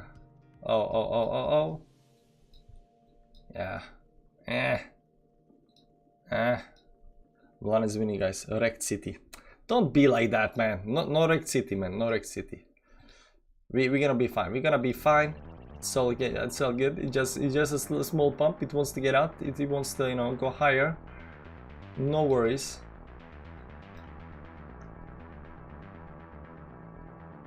No worries. We good, guys. We good. We good. Yeah, we're good. No problem whatsoever. No problem. Zero problems. I just said the first man. I know, man. I know.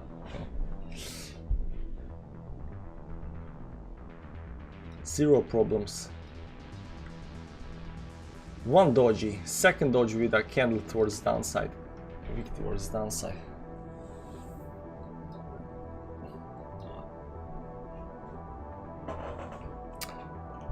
Double standard. Of course it's double standard. I can tell people Wrecked City, but they cannot tell Wrecked City to me, you know, because my feelings get hurt. So, you know, Wrecked City for Mladen or in all the longs, but you know, for me there is no Wrecked City. It's okay.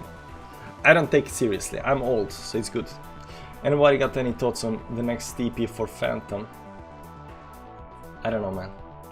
Phantom is, you know, tricky.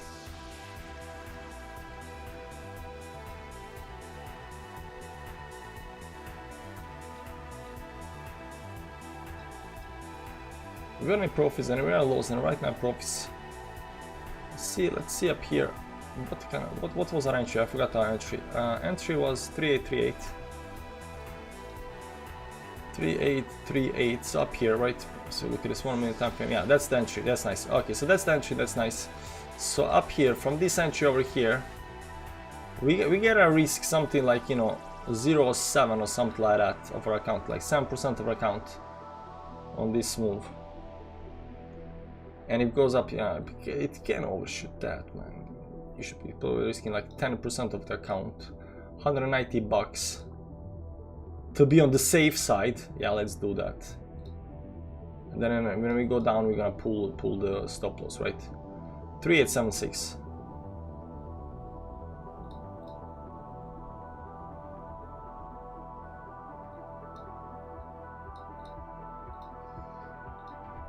.3876, 9.9%. Yeah, 77, 76. Okay. So stop loss is all the way up there. Wrecked City, huh? Love the stream, brother. Arati, thanks for appreciating the stream. Why don't you just trade Bitcoin? I don't know. I mean, the other coins are volatile. You know. I already have a trade on Bitcoin, so you know, I want to do something else. Because Bitcoin goes down 1%, other coins go down, you know, 5%. So you know, I'm a little bit greedy when it comes to that.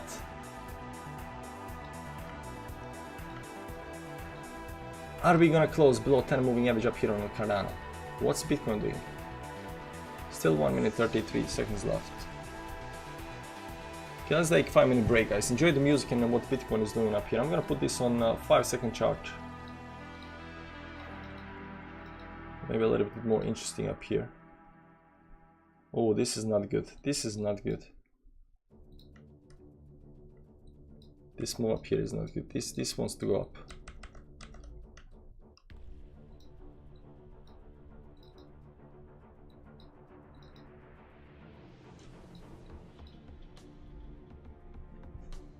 Maybe breaks down. Maybe not. We're gonna see. I'm gonna leave the chart with you guys, and I'll be right back. 5 minutes break.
Are we getting wrecked, guys? Are we getting wrecked?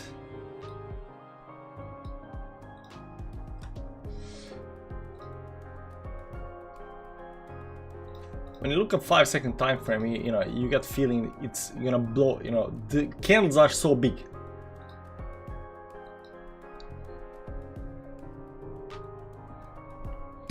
Seems to me that 5-second EMAs are respected. How is that possible? Because bots.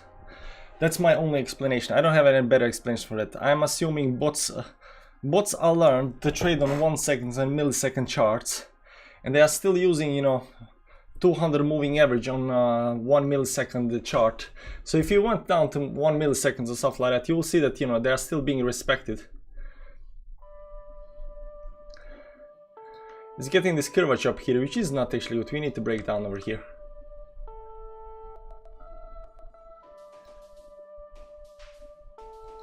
Failed move up here, nice, very nice. He tried to go up here, failed, and right now going back down again. There is support up here. If you manage to break the support over here, that's gonna be nice for more movements towards the downside. But yeah, 5-second star, I respect. Guys, I can tell you a quick way to learn TA very fast.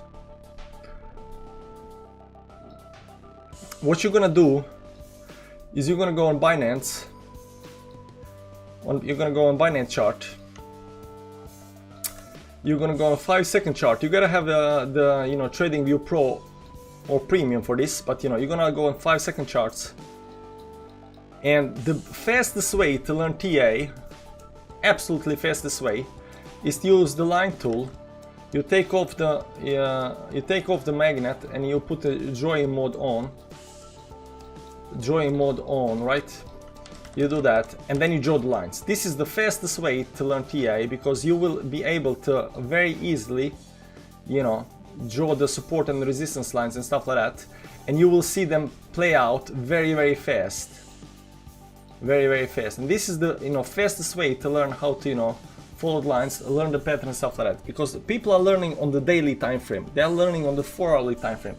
These patterns takes, you know, days and days to play out, and by the time you learn, you know, how or see how some kind of pattern is playing out on a daily time frame, you know, it's gonna take you years to learn this. But the fastest way to learn, you know, TA is to go and, you know, do the charts on the 5-second time frame, because you can do so many patterns, so many lines, so many patterns, so many lines on the chart, and just see when it breaks down, when it breaks up, how it plays out, where the support levels are and stuff like that, right? You can go also maybe you know, some kind of bigger time frames, some kind of 30-second time frames. So you can put, you know, some kind of horizontal lines and stuff like that, right? But this is the fastest way to learn TA. Because if you're already trying to chart something on the 4-hourly time frame, by the time you know, a simple you know, channel breaks up or down, it takes really long time. It takes really long time, and then you have to analyze that and so forth. But if you are analyzing it on 5-second time frame, although you will get a lot of, you know, fake breakouts and this and that, you can still learn a whole bunch. And especially, for example, when you are doing this on Binance chart. On Binance chart, there is a huge amount of volume, so the charts are very nice, very correct, and there are a lot of bots on Binance chart. Now, if you use something like maybe something like Qcoin or Bitfinex, you cannot. I mean, you cannot draw it on this over here, because you can see up here the volume is not so high, right? But on Binance chart, you get these really nice charts that you can actually, you know, learn very fast. And you can also learn very fast by, you know, looking at moving averages and stuff like that, how price moves and so forth. So that's my tip. If you want to learn TA very fast, do 5-second charts. I'm not saying trade on 5-second charts or analyze, you know, daily time frames on 5-second charts. I'm just saying learn TA on 5-second charts, because it is the fastest way to learn TA. We are in profit, guys. We are in profit. Very nice. 5% in profit. So far so good. We entered as some kind of, you know, high up here. Right now we need a breakdown. Max 1-second charts. For the thing about yeah, I mean, I could say 1-second chart as well, right? I mean, what's the difference? I mean, you are already, you know. Now this is 1-minute chart, 1-second chart. I mean, you can do it on 1-second chart as well, but it just goes too fast. I think 5-second charts is a lot nicer, because you can see the movement a little bit up, a little bit down. All right, and you have time to draw the lines and stuff like that. I mean, 5-second charts, 15 seconds, 30 seconds, it's all the same. 1 minute even, right? You can go to 1 minute chart, but it is the fastest way to learn the TA. It is by watching these, small time frames. We got an upside right now, something like 0.5%. So we're good. Now, I mean, TradingView has 1 second charts as well. Doesn't matter where you find it, but you need volume. That's the thing. You cannot train on these kind of candlesticks patterns. Like this is ugly, right? But on Binance, 1 second charts has so much volume that you get really nice candles, and you can actually chart this. This is very chartable. This is very watchable. So this is very nice. Maybe more down your stop loss. Yeah, I'm gonna move my stop loss, but right now we are fully engaged in the trade. So if it starts going against us, we're gonna adjust and stuff like that. So yeah, we could definitely pull back down, because if it goes back above these lines over here, it's kind of game over. But before we do that, I don't know, there is no way to save the indicator template over here on there is no way to save the indicator template on Bybit. So we need to add the moving averages up here. So let's add the moving averages up here, because I need my moving averages up here when I'm looking at this thing over here. 1, 2, 3, 4. We need 4 moving averages, of course. We always use 4 moving averages. This one over here is always white, and it's always 10 moving average. And the second one is always red, and it's always 20 moving average. And the third one is always yellow, and it's always 50 moving average. These are just mine. I mean, I've been using the same colors and same numbers, for years and years. So you do you, I do me, And this is some kind of purple color, something like that, right? And it's always 200 moving average. So it's easy for me to immediately see which one is which, right? Up there, very nice. So you can see up here, we can pull the stop loss up here. This is on 1 minute time frame. Let's see 15 up here. We can pull below this a little bit down here, where these stop losses up here are. Let's see 30-minute time frame up here. Yeah, the 50 is all the way up here there, but we're gonna pull just a little bit more down. 1 hourly. 1 hourly can actually go all the way up there. So we're gonna put like this someplace up here. So just right above the moving averages. Okay. We are not out of the woods yet, but we are in profit, which is always nice to be. Immediately going into profit after entry, that's always nice. There is no panic, there is no nothing, right? If it goes against us, you can close the position and stuff like that, right? That always feels nice. Not up here. So right now we are getting this double bottom down here. But it's, on the hourly, there's no double bottom which you can just push down. We already had, on the hourly, already had this push towards the upside, so it's right now pushing more down. And is there a divergence up here? There is no, yeah, there's slight divergence, but if it pushes more down, then there will be no divergence. We still got something like 22 minutes left.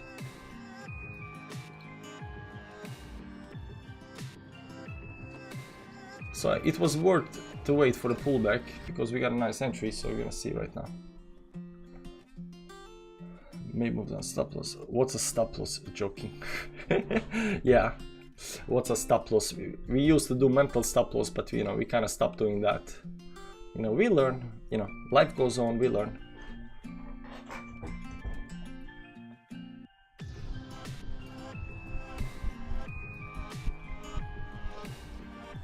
Yeah, guys, I can tell you one more thing why I think a lot of people are failing to, call the support and resistance levels, and that's because they missed the trend. And when I say they missed the trend, they still believe that the trend is one thing, and that the trend is, going towards downside, and they are trying to, play with that when the trend already changed. When it changed already. So if you go to the daily time frame up here, right, or weekly time frame, you'll see up here that the trend definitely changed. Over here, the trend definitely changed, right? Changed towards the upside over here, right? And it doesn't matter where you draw the lines. Trend broke over here, trend broke over here. This is short-term trend, but if you look at over here, a bigger trend over here as well that broke. We got a retest, right? And once we broke this you know, point over here, people are still looking towards the downside, right? People are still bearish, and when you try to be bearish in an uptrend, you're gonna get all the wrong calls, because all of the resistance levels will start getting broken, right? You're still looking for this resistance level to reject you, but you know, you will fail every single time because you are playing against the trend, right? You're playing against the trend. But when you are in a trend, if you are in a trend, and as long as you're in a trend, all the support lines will, you know, be able to hold the price. Now what's happening over here is over here on the small time frames, we are not looking at the weekly time frames over here, the trend is changing, and the trend already changed, and people are calling, and people that are going long, like Mladen, are missing the stops, At least that's my take on it, right? They're missing the stops because the trend over here went up, and right now changing towards the downside. This is the very start of the change, but resistances get rejected, and you know, support lines get broken. So the reason why people oftentimes fail to, you know, have support lines hold or resistance line, you know, hold, is because they're going against the trend. But when you're going with the trend, and as long as you are having correct, you know, resistance lines, for example up here, correct resistance lines, they are very likely to get rejected. And when you are having also correct support lines, they are very likely to get broken. So going with a trend is very important, understanding where the trend is. The trend changes so fast. Yeah, I mean, weekly trends doesn't change that fast. You know, maybe hourly trend changes very fast. But you know, this trend over here right now is still going towards downside, you know, so we are playing with the trend. And we are thinking that this entire move up here that has been going in an uptrend over here, as right now over here at the top, changed the trend towards the downside. So people are still, you know, in denial that the trend has changed, and they're still trying to think that this is going to go towards the upside, while I'm a little bit more okay, it's changed, but it's not changed on the weekly time frame, guys. The trend has not changed on the weekly time frame, so we are in no disillusion that, you know, whatever this is, that on the weekly time frame we are going to go have a, you know, huge downward trend. It's changed on the very small time frames, like a 4-hourly time frame. So what we are looking for is for this trend to go you know, down and give us some kind of bottom. Doesn't matter whether that's bottom over here or there. We are always assuming the supports are going to get broken and the resistance are going to hold, but when we get some kind of, you know, bottom up here and the resistances start getting breaking and the trend changes, we're gonna become, you know, stupidly bullish again, even on the small time frames. Let's see up here how we're doing up here. Still doing okay-ish. 1-hourly time frame up here. Pull back a little bit up there. Friendly trend ends, my friend, blah blah blah. Yeah, exactly. Never ever. Never. Megurt long, it's a 4-hour negligible support. No, we're not longing anything right now. The trend has changed towards the downside, so we are going with the trend. Never ever forget, history may not repeat, but yeah, the but I think is very important.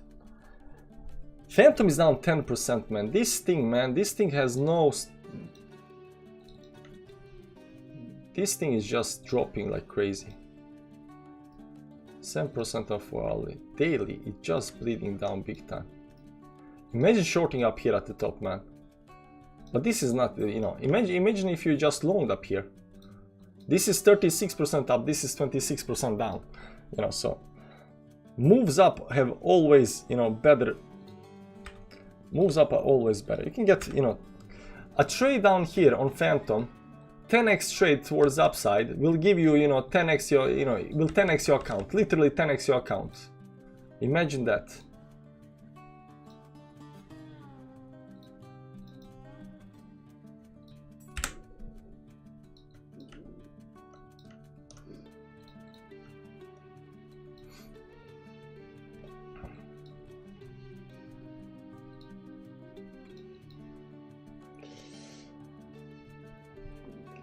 I hope I'm right about the trends, because I'm not.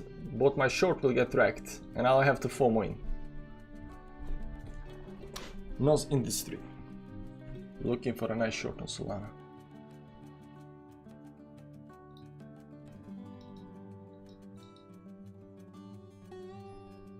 This looks like a bottom though. Double bottom, try to go up, go high, lower down here, manage to get back up here again. If it managed to get above this moving average up here and this high up here, then that could be indication that the trend has, you know, changed up here.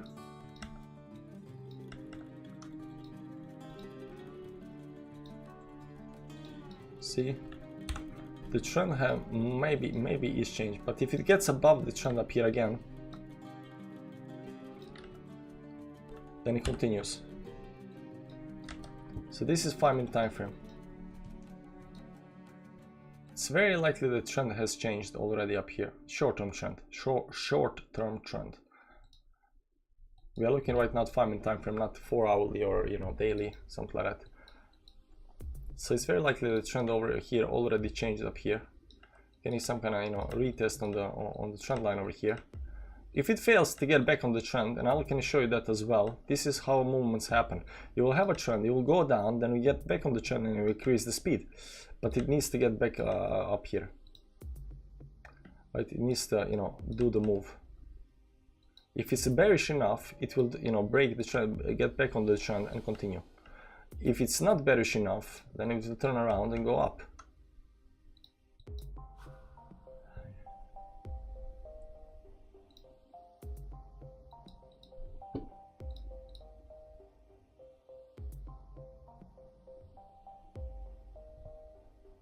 We still have less money than we started with. No, a little bit above money, even though this is 100 bucks in profit. But entry is up here, not up there. You know, remember up there, we could have had entry up there, man. So sad, so sad.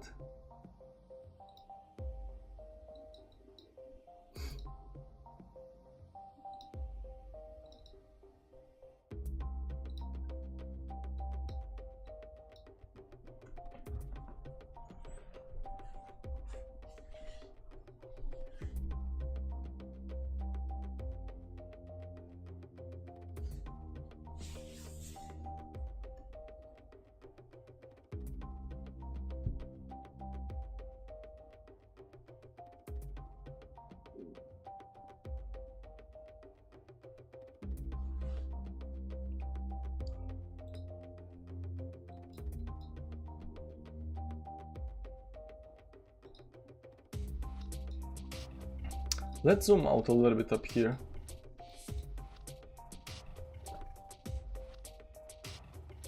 Hey, I haven't seen these guys. Fumbles is joking. Fumbles is joking.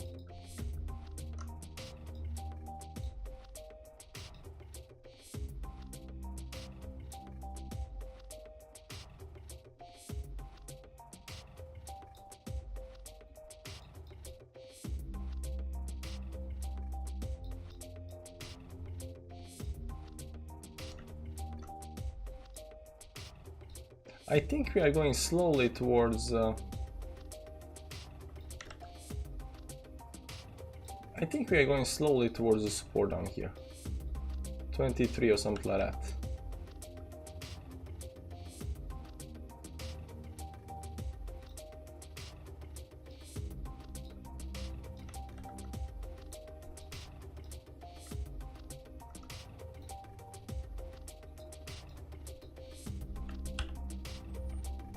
See up here, if you invert the chart, it goes up to the resistance, right? It goes into a trend. This is why I'm saying that this, you know, fastest way to learn it's on small time frames, because these things happen too, you know, fast and you can actually follow it. It goes into uptrend, it breaks down, gets some kind of support, retest this level up here. Now if it manages to get back up on level, it's strongly, you know, technically bearish, but you know, if it was inverted this would be technically bullish, but it's strongly bullish, right? But it needs to get above this line up here. If it fails to get above this line up here and gets some kind of double top up here and starts, you know, going back on the other side over here, then it just might, you know, go through this up here and, you know, change the trend towards the other side. And what you are right now seeing here, maybe, just maybe, might be a change in this downtrend over here. So this trend has been going on from, you know, 767 up here towards the upside. Right now might be changing up here. You can see up here we're still bleeding down and stuff like that over here, but it might be just the first part of the change in the trend, because the trend has been going down over here. This is broke towards the upside, this is retest, right? It might continue doing this up here, but you know, it's still this, you know, secondary channel up here and secondary, you know, channel and secondary trend. But the trend might just be changing. I must be missing your streams then, because I thought I subbed to you a while back. I have streams, like 2 streams a day for a very long time, almost 2 streams a day, you know, give or take. But you know, Bitcoin Daily is pretty, you know, you need to put notifications on. Getting a double bottom down here. We shorted all the way up there, so you know, if this plays out, it might go to this resistance over here again.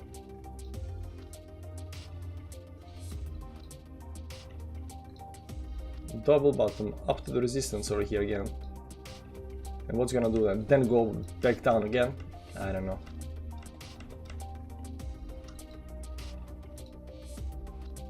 See here, the trend is changing. Can show a nice line. This is breaking as well. No, this is holding so far.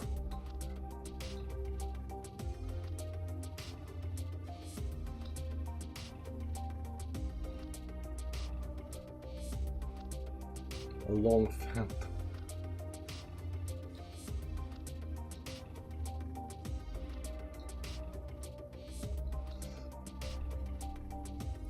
Yeah, check your notifications.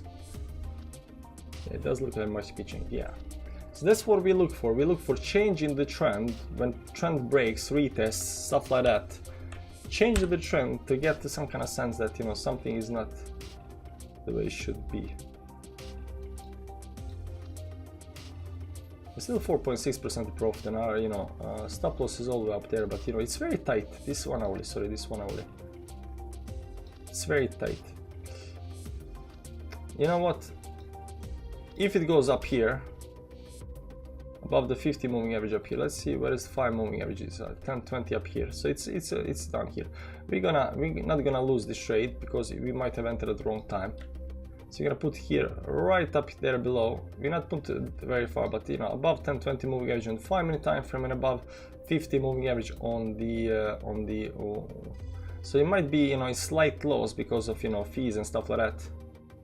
So there is that, but we're not gonna lose the trade, okay? Because we are in profit so much. So if it goes up here, then we can, you know, short again up here. If it goes up here above these levels, you know, even if it stop us, you know, we might short to some kind of next stop or whatnot, right?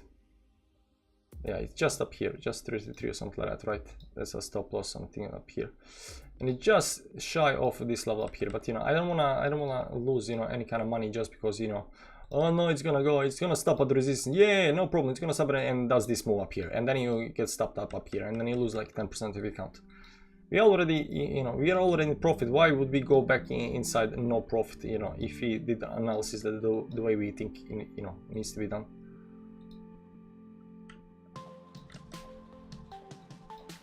So trying to break this next line up here. Okay, I guess I wasn't subbed. There you go.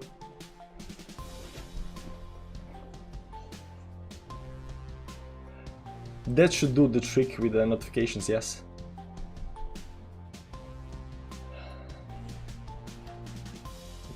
I don't know why. But you guys gotta put notifications on, right?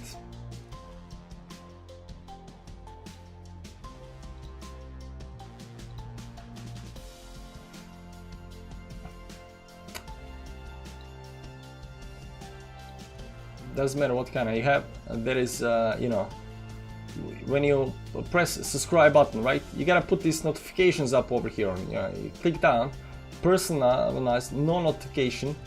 You know, stop, you know, subbing, and this one up here, all notifications. You put this on, and you will get all notifications. Right? This is very important. But we are gonna answer because I don't know if this is. There you go. So it failed to get up here again. Right now there is a triangle being created up here. If it goes below the triangle, it just might try to get back inside the trend over here. But it's still, you know, hugging. It's not getting rejected again. It's just getting. Look at these candles up here, man. So nice. There we go. Trying. It's still a wick. This is 1 minute time frame, so you gotta wait for like 44 seconds and stuff like that. But you can see it very fast on the small time frames. You can see it very fast on small time frames. So this looks like it gets rejected on small time frames up here. He's gonna try again maybe. Let's see.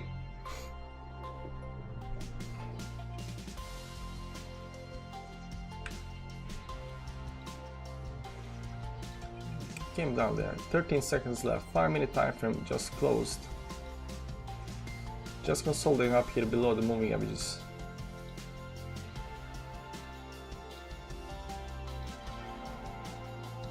Trying again. I cut it fast. Yeah, it looks like it broke up. So if you look here on the 5 minute time frame, 1 minute time frame, kind of looks like it broke up, but still 41 seconds left on the candle. You can put it very nicely up here. There we go. It's a nice trend line. It's a nice trend line. It looks like it's broken. It's going up. And our Cardano is also going up a little bit, but we got a stop loss right now in profit. Technically some kind of profit. It's not that much, but you know, especially when you get market closed, then they take fees, and you know, without fees, if you have, you know, $5 profit, you know, minus the fees that are like $20. Right now the fees are, you know, $11 up here, so we're gonna see that. We got this 50 moving average right above us over here. On Bitcoin up here also the 50 moving average. That's gonna be important, but you know, the trend is changing. This trend over here got to try to go up there. There's the same line up here, something like this up here. These are parallel lines. So 50 moving average up here. It's gonna be interesting to get above the 50 moving average. This yellow line over here, that's the 50 moving average. There's a lot of yellow lines, but when I say yellow line, I mean the moving average line.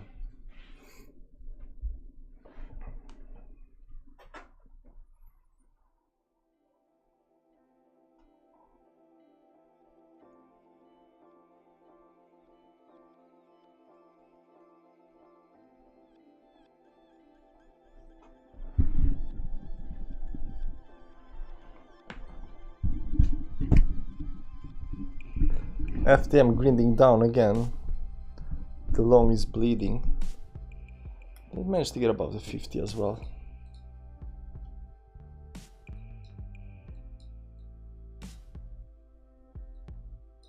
Where is the trend line over here on this thing? It's below our stop loss. So if that fails as well, then stop loss should get it, and we should be out, because you know, how many tries are we gonna have on the move?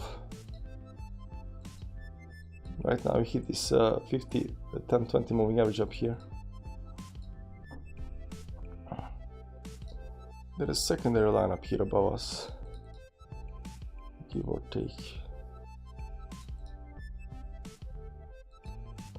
So it could move back up here again.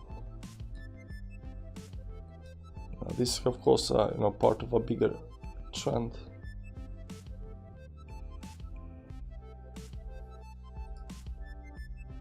We'll see. Let's see bigger time frames up here. 4 hourly. I don't know why 4 hourly should go up here, because it did a retest, pull back, pulling back, holding support, and then breaks down, and this, you know, curve down.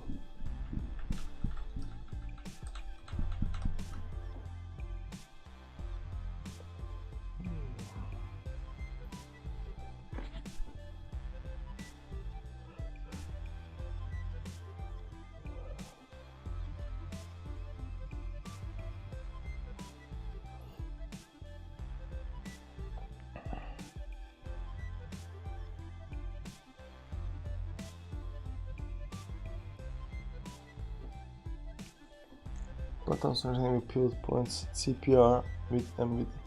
But you don't need an indicator to find pivot points, man. You can use your eyes. If you rely on other indicators to find this kind of simple stuff for you, You'll never learn to analyze the charts. You will be analyzing the indicators that are analyzing the charts. Go back to the base. Like, how hard is to figure out where the pivot points are? How hard is to figure out where the pivot points are? Like, this is, you know, you can say these are 3 pivot points over here, but this, you know, the entire thing is just 1 pivot point. It depends on time frame as well, right? I mean, how hard is to figure out the pivot points? There is no need for, you know, anything that this entire thing up here, you know, up here as well. It depends on how small and big pivot points you are, but it's not hard to figure out pivot points. It's very easy.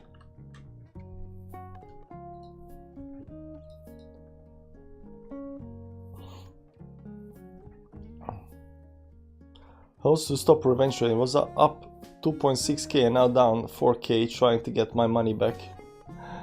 Yeah, the best way to stop revenge trading, take the break off.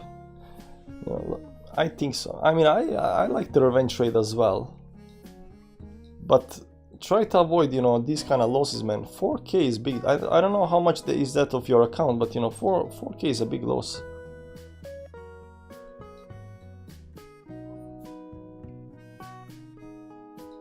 Maybe you are over trading. Maybe that's the thing. I got here above 10-20 moving average. So we're gonna see how much. Ooh, got rejected. Very nice.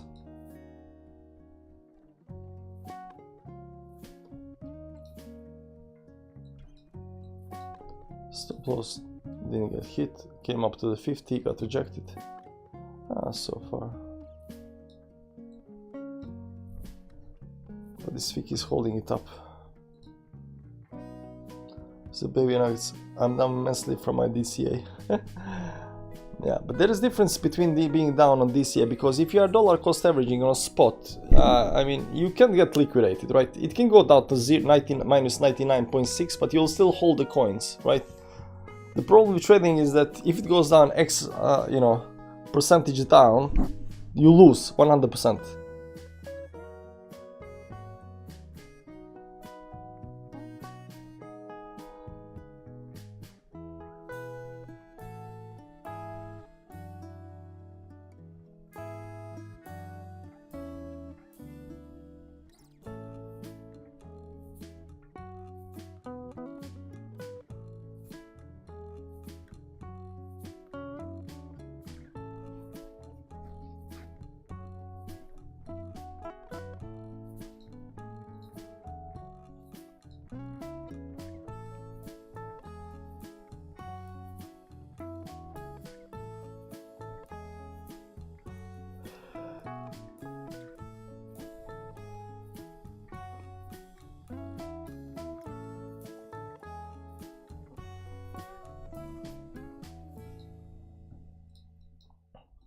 When is the big move coming? That's what everybody wants to know. Where is the big move? When is the big move coming? When are we gonna get a big move? Like this already looks like, you know, rejected, rejected, rejected up here. So, you know, right now it's going up here.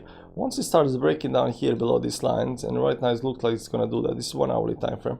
It already broke, came up here, pushing back down again. 4 hourly down here, pushing it down. I think the big move can, you know, come soon. I think before daily close. I don't think we need that. We already had daily close up here right now. Once we have daily close up here, okay, maybe big move is gonna come to, you know, after the daily close. Are you married? Yeah, married with kids, if you remember the show.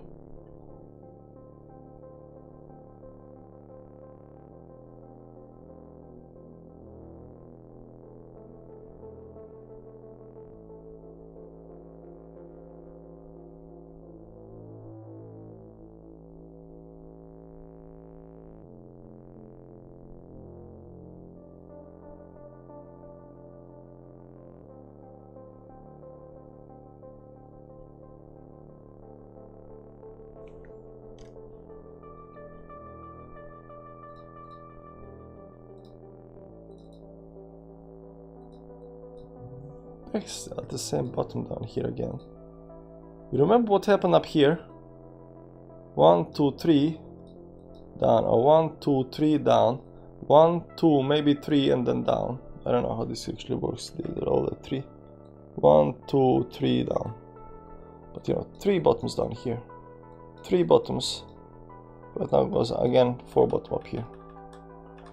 But this might actually play out faster than this one up here. It's the same kind of thing, you know. Consolidation, consolidation. Maybe. Bitcoin is not back on the trend yet, so there is that.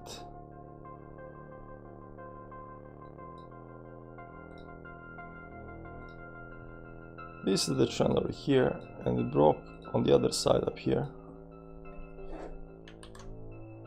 So we are just looking for increasing trend towards upside or decreasing the trend. This looks more legit. Let's change this one as well.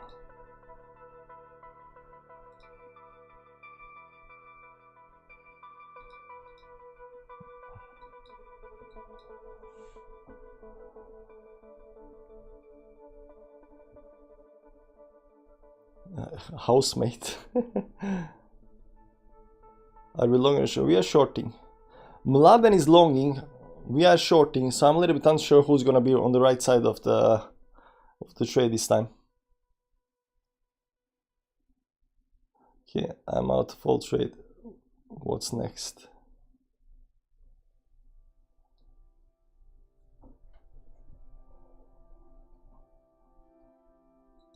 Slowly climbing up here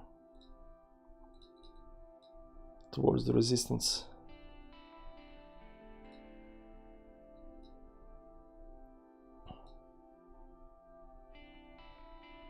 You know you can do both at once. Yeah, but why would I want to do both at once?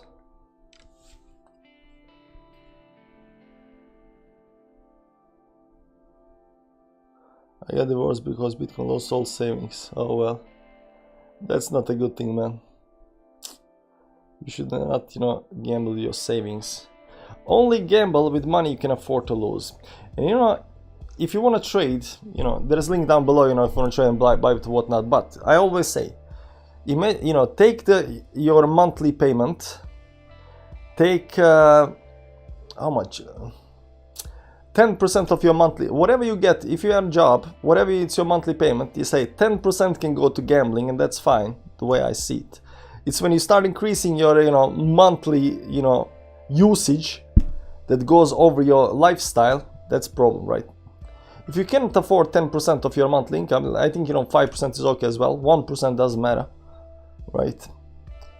But you know, that's how you should figure out how much you can afford to, you know, play with or not. And people think, oh, I need like 10k to gamble. No, you don't. If you're a bad gambler, you'll take the 10k, you know, turn it into, you know, 10 bucks. But if you're a good you know, trader, you'll take that, you know, 10 bucks and turn it into 10k. So it's not the amount of money, it's the trades, guys. It's the trades.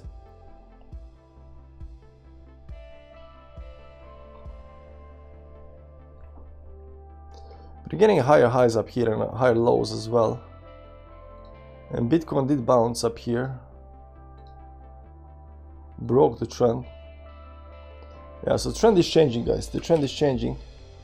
So you can see up here, we went up here. Changed that over here. Right now we're breaking this up here. So we're changing to this direction over here. But this is 1 minute time frame. So there's still this 50 moving average up here. Yep, I turned 92 cents of 14 the other day, sent 155x. That's one way to do it. That's one way to start. Take $1, do, you know, 100x until you get it right. You know, turn that $1 into, you know, 10 bucks. Then take the 10 bucks, 100x. But yeah, I don't think people who don't understand TA or, you know, trading psychology should be, you know, putting in a lot of money. Phantom reverse. Ooh.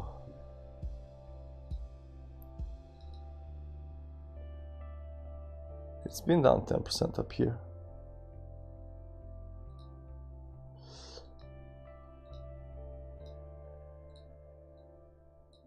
Yeah. It did break the trend. Right now it's climbing. It's climbing fast. Should probably be in a long position over here right now.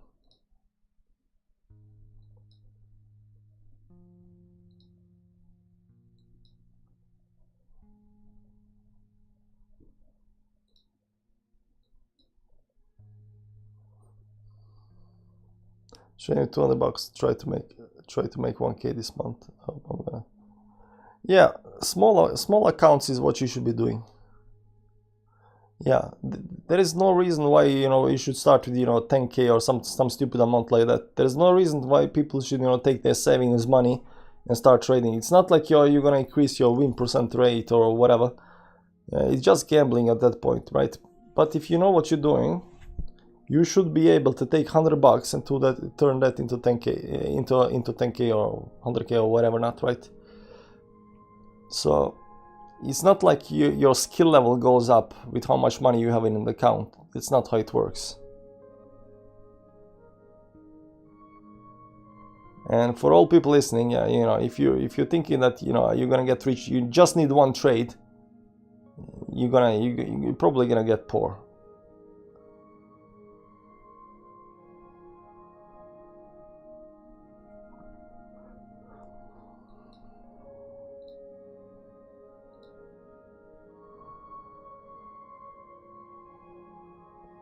But you can't know what you're doing because this market is manipulated. Everything is manipulated. There is no such thing as not manipulated market. You have to understand, how many times have we said that? There is no such thing as not manipulated market. Everything is manipulated. You are living in a world that's manipulated. Everything, literally everything is manipulated.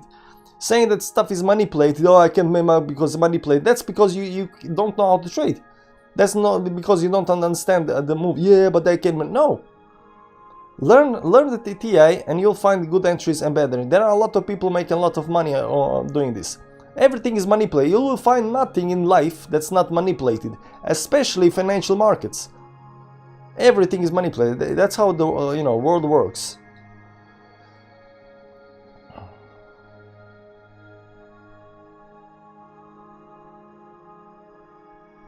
You're welcome.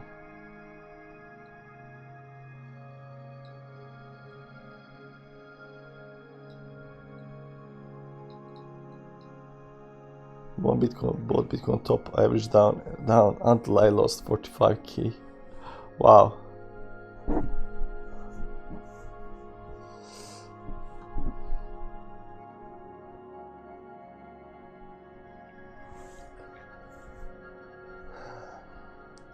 Three-hour trading stream, man. Damn, this is slow.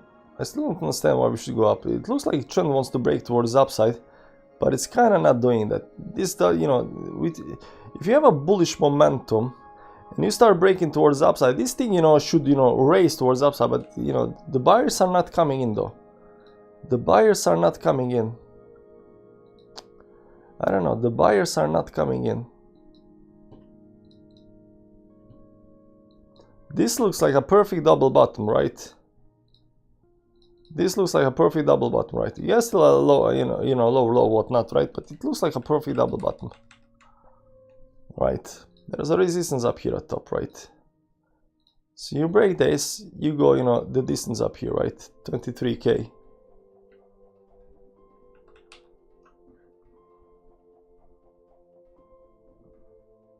Is there any way I could start out with $2? Yes, it is. Bar memes. See here, we got on a Bybit, we got an account. Switch account. That's not it. This is my assets. Let's go back up here. Where is it? Over here. What am I?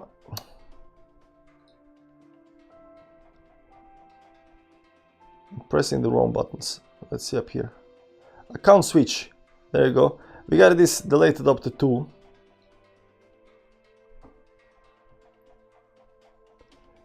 And over here we got $1. This is a $1 to a million account. So I've been thinking, how can I turn this $1 into more dollars?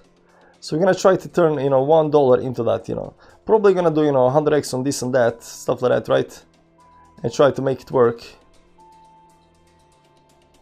But zero stop loss is 100x, 8% down, risk everything.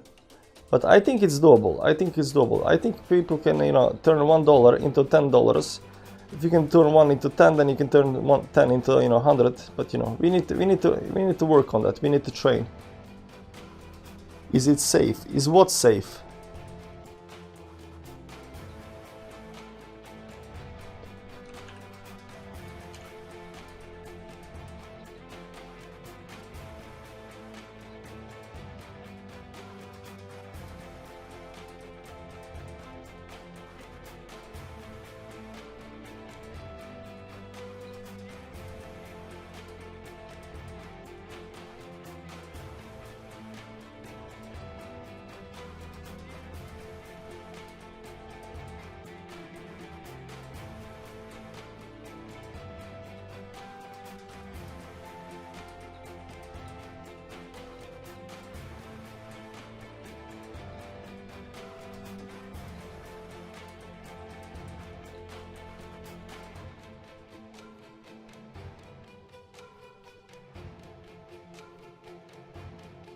I just started using VBull.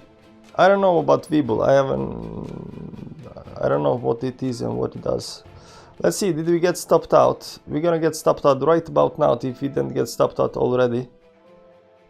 We just need to account switch. Yeah, I think we got stopped out, which is fine. No, not this account.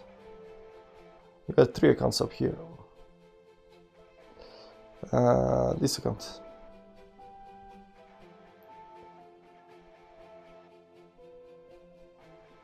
No, we are very close to getting stopped out, but we are not stopped out just yet. Very, very close to getting stopped out. So if it goes a little bit more against us, we're gonna get out. And there is no reason to, you know, because the trend changed, and once it changes, it's game over. And Bitcoin up here, the only right now help we can have is Bitcoin does something, you know, some kind of move down, and we don't do, you know, it does a little bit move up on Bitcoin and it hits 200 moving average and reverses, because if it continues up, we're gonna get stopped out. And I'm not moving my stop loss, it's in profit, you know, $1 in profit or something like that, I don't know, but it might cover the fees up here. Half of that, yeah, I think it might cover the fees, so it might, you know, end up with, you know, $3 loss or $3 profit or something like that. Because just one more tick up, there we go. And let's see up here, we lost $4, it's fine, no problem.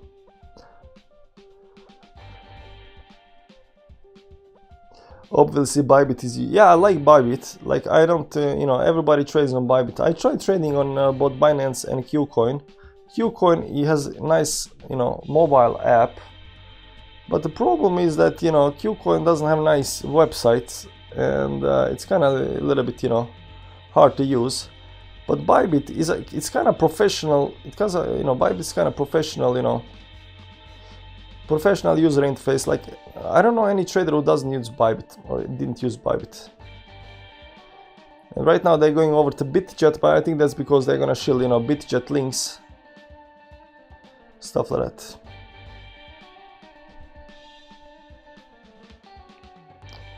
I pay 0.07% trade fees on Binance. I think Bybit has 0.06. By the way, guys, there's a link down below. Yeah, on Bybit, you say link description, Bybit, if you want to join. Of course, not financial advice, you know, professional traders only. Don't put your life savings into it, and so forth, so forth. Yeah, no, I really want to get into a short position. Really gonna get in the short position and leave it open, because I think this might dump, right? I think this move over here might dump, and it's gonna be, you know, I'm gonna be sad if I don't get into a short position. So I'm wondering whether we should try one more time to get into a short position before we give up.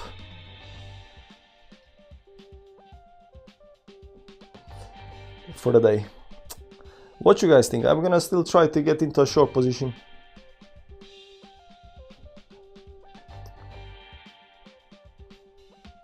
Yeah, let's do it. I know we're kind of failing right now to get into positions. I mean, we are not at, you know, best case scenarios. Like, best case scenario to get into positions is down at, you know, at you know, these big time frames, 4 hourly, daily, stuff like that, right? You want to get into these positions up here at the tops, right, on the daily time frame. You don't want to, you know, look for an entry point on a 10-minute time frame, right? So if you look on a 4 hourly, which is quite high, the entry points on Bitcoin should be the trend line up here, 22,758. Now, can we get up there? That's gonna be around 50 moving average. So either up here, 20 moving average on this 30 minutes time frame. Let's not do 30 minutes time frame. Let's do 1 hour time frame. Yeah, so something like 10 moving average or 20 moving average up here. This is a short entry up here, because if it breaks up here towards the upside, then it breaks the trend, right? We don't want to do that. So if it gets the best place to get in short position is up here somewhere. So we just might wait a little bit and then, you know, try to get into the short position up there. You see the trend over here. Oh, this nice line. You see up here. So you go into these levels up here, I would say. Down here. If you get into the box, this is definitely a shortable move. And you know, up here only, you know, and if it goes up here, like you can still have, we can still have, you know, 0.5. Even down here at the bottom, it's still 0.5. And if it goes up out of here, then you know, we get out, right? But you know, it's 0.5 loss. That's 5% of the account. It could be nice, but you know, how long are we gonna, you know, wait to get up there? Right now, it might be moving until, you know, that level 650 or something like that. So we're gonna see that slowly moving up there. So we're gonna be following this move up here, and we'll try to get in. I'm a little unsure whether we're gonna, you know, short, you know, Bitcoin or short this thing over here. I still want to short Cardano. I don't know why. So yeah, let's. Oh, this is breaking the trend towards upside. This is increasing the speed.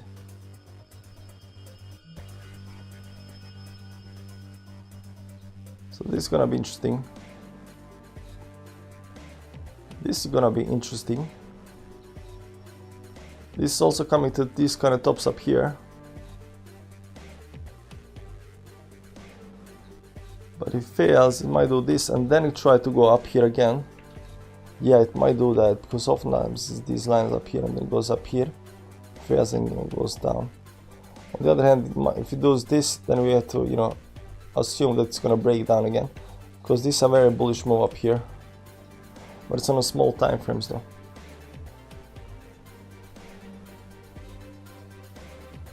It just appeared on my chart on BTC on current candle.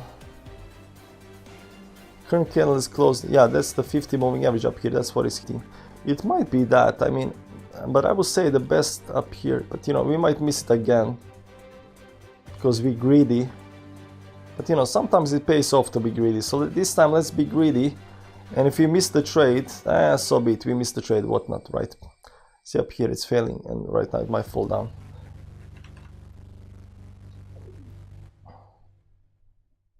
So I'm a little bit unsure. How much is this towards upside up here? 0.33. It's not that high. Now let's be greedy and say the box is the box. Stick to the plan.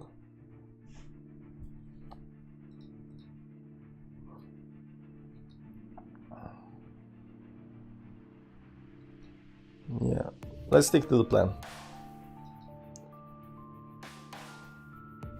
It's the box.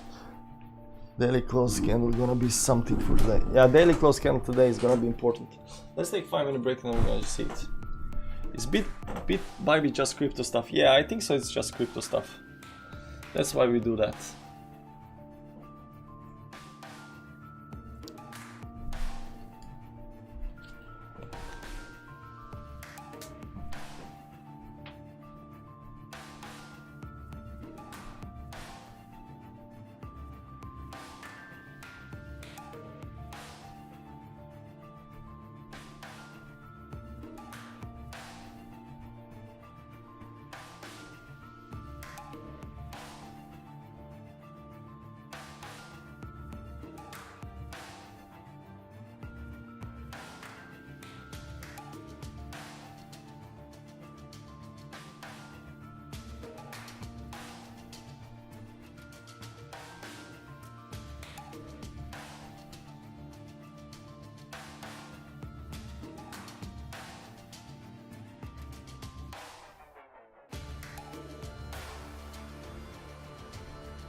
Who said an indicator turn, you know, sell signal?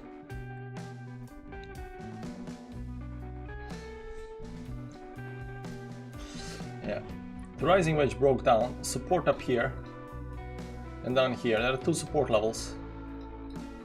There are probably more support levels, but these are important ones. So you're gonna see if it does this move up here towards the resistance. The closer it comes up here towards the entry points, the bigger chance we have to enter the entry.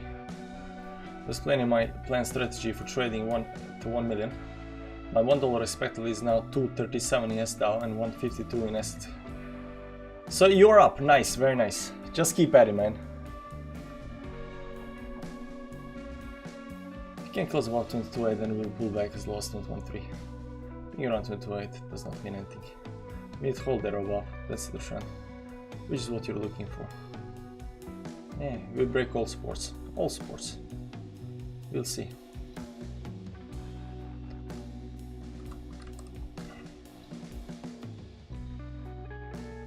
Exactly on our entry,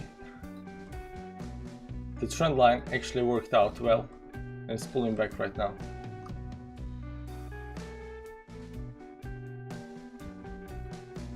Let's see. The closer we get up here, the better it is. I think we can enter as, if this is the trend over here, I think you can enter as low as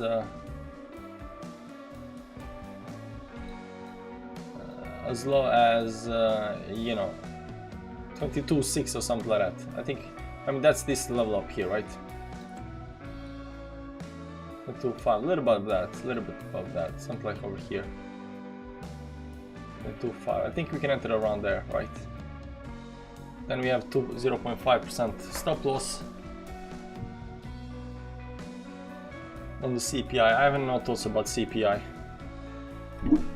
The unemployment numbers. Oh, unemployment numbers. Is CPI unemployment numbers?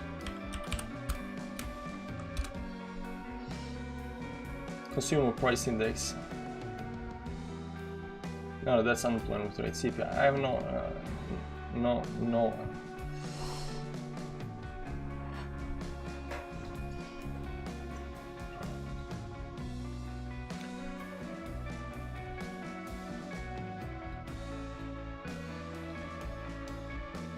Phantom curving up here.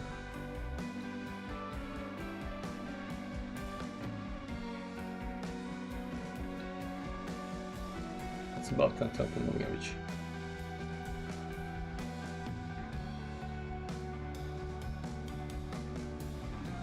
It's all the way up to 50. Give or take.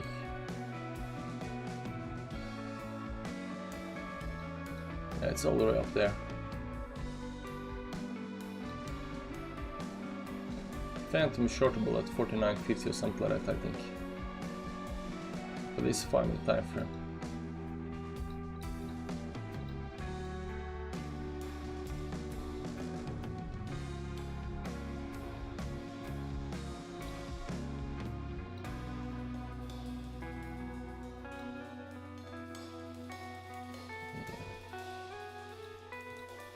Best entry was up here, but you know, are you gonna get that again?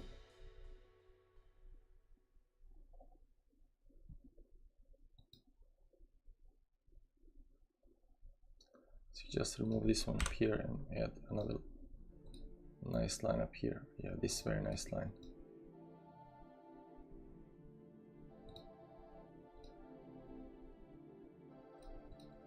Also down here at 499.90. Something like that. How much is this down move? 6%. This thing is volatile, man.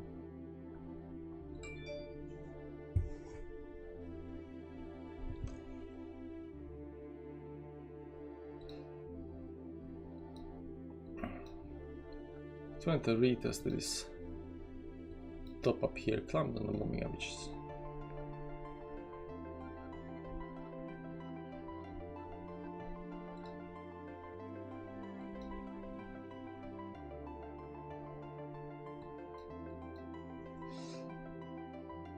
the trend kind of changed, but you know, short-term trend changed, like we saw over here.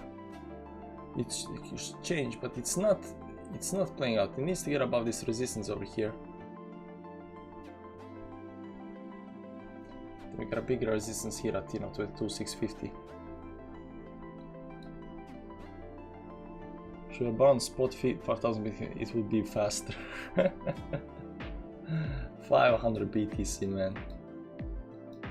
If I had 500 BTC, I would be on the beach somewhere, not caring about this. The only reason I'm doing this is because I don't have 500 BTC.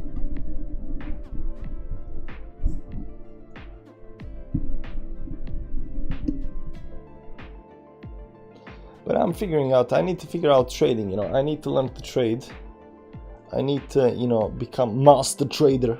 I don't have to become master trader. You know, trading as a sport is not like, you know, competitive sport like you know, e-sport like Counter-Strike or League of Legends, something like that, right? You don't have to be in the top 0.001% to gain some money. You only need to be profitable. And that's like, you know, top 3 to 5% of on the top is profitable, so you know. Don't worry me either. Sure, 23. Not more if I can hold 22.8. Played ups and downs, that's just gambling. I look for confirmation, but I have a lot of money on the line. As long as you aim profit, you can have a stop loss on entry, so you're good, man.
Get liquor time, just spot.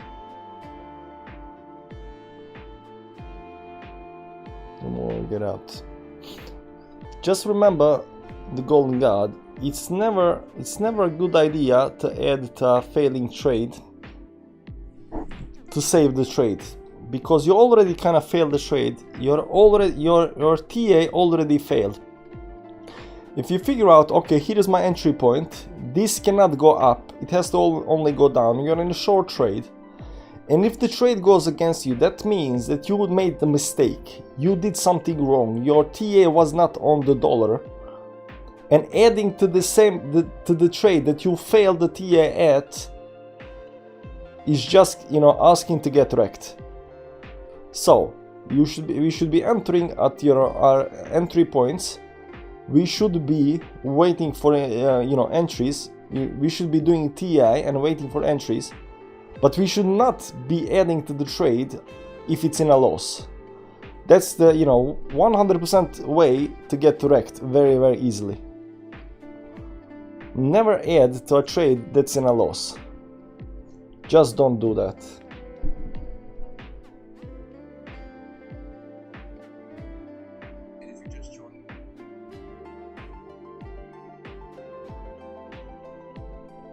Your TR flawless and you still lose your trade. That's life. Yeah, I could lose my trade, but I have a stop loss at entry or you know, a little bit above. You know, I know over here that, you know, I'm right now, you know, betting that if it comes up here, I shall take the short trade. But if the trade goes against me, and oftentimes it can go against you for whatever reason, I know that above this level up here, you know, my theory is invalidated, right? So my TA is invalidated. I need to get out, right? But I'm not gonna go up here and then add to my trade, you know, just to keep it open because yeah, it can get rejected over here. And then, you know, it comes up here and goes above that level. I'm like, no, I'm gonna add more up here, you know, just, you know, because this next resistance is gonna hold. You know, you don't add on the losing trade. You enter the trade, you put it in stop loss, whatever you're willing to risk, you know, 1% of the count, 5% count, whatever, right? Whatever the stop loss is. And that stop loss needs to be respected. And as soon as you're in some kind of profitable trade, the stop loss can actually move to the entry point or even lower than that. But we don't add to our losing positions. The only way you can add is if you have some kind of nice entry over here, and the price goes, you know, your way and has a pullback, then you can add when you're already in profit. If you continue doing a TA, of course that can go against you, and then you have, you know, maybe, you know, entry point over here because you add more position up here, right? Then you have, you know, this you know, stop loss right now. But we are on a pullbacks on a move down, at least the way I see it, right? We should never add to a losing position. Doesn't matter what kind of position that is. If your position is in red, never add to the position. First trade with cross margin, huge positions, and a low leverage. Yeah, well, you can go and learn from these guys. I don't know how they do that, but you know. What is best? I don't know. I don't trust cross, but it really doesn't matter whether I do cross or isolated, because you know, I'm using 100% of the account, so it really doesn't matter. I'm not doing that. My position is 23, but cross is safer. There is no safer. You're gonna lose entire. If it's cross, it's gonna, you know, it can get you wrecked more than you think. There is no such thing as safer. The safest way to do it is isolated with a stop loss after entry in whatever you think, you know, it's enough. This kind of failed to go up. The price is really weak, and I have really no reason to believe that the price is gonna. There it come to second level of support up here. It needs to bounce off of that right now and maybe go towards the upside.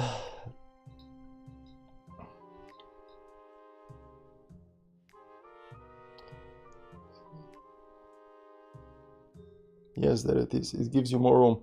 I don't need more room. I'm risking more. I can have room at 8%, man. If I put my 100% of the account isolated, this is my room, man. This is my room. This is my stop loss. 4 or 5%. 8%. That's the liquidation level. That's the liquidation. 100% of the account or your position. This is the liquidation level. You can say, oh my god, I have so much room to, you know, to fail. There is no way this is coming back up here. I can just, you know, put my all money up here. But what if you are wrong and it does go up there? Yes, you have room, but what if you know, you're losing entire account? Are you willing to bet your entire account? How sure are you in the trade that you're willing to bet entire account on a liquidation or your whole position on liquidation? Because your liquidation is 8% up, right? 10x liquidation. Yeah, I mean 10x depends on your leverage, but you know, 10x, you know, leverage short or long is 8% up.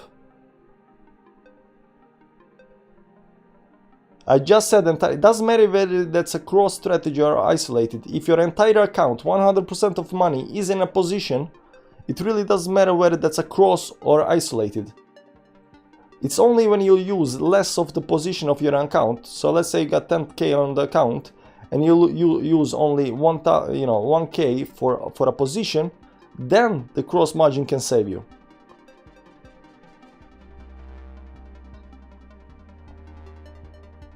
But that would mean adding to a position, losing position.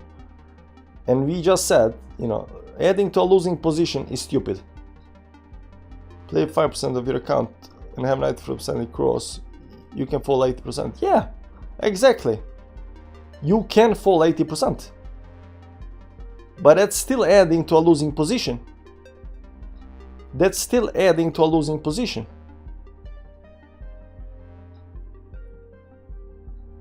That's still adding to a losing position.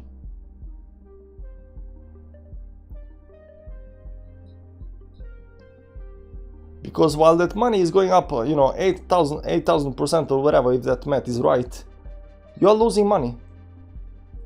If you're at the bottom, it's perfect. I can't explain this to you, man. Cross margin, I don't believe cross margin should be used. You can tell me that professional traders are doing that. They have different kinds of strategy, different kinds of entries, the dollar cost averaging and stuff like that, sure. So, you know, go learn from them, do your thing, and then explain to me how you're doing that. But the way I see it, no.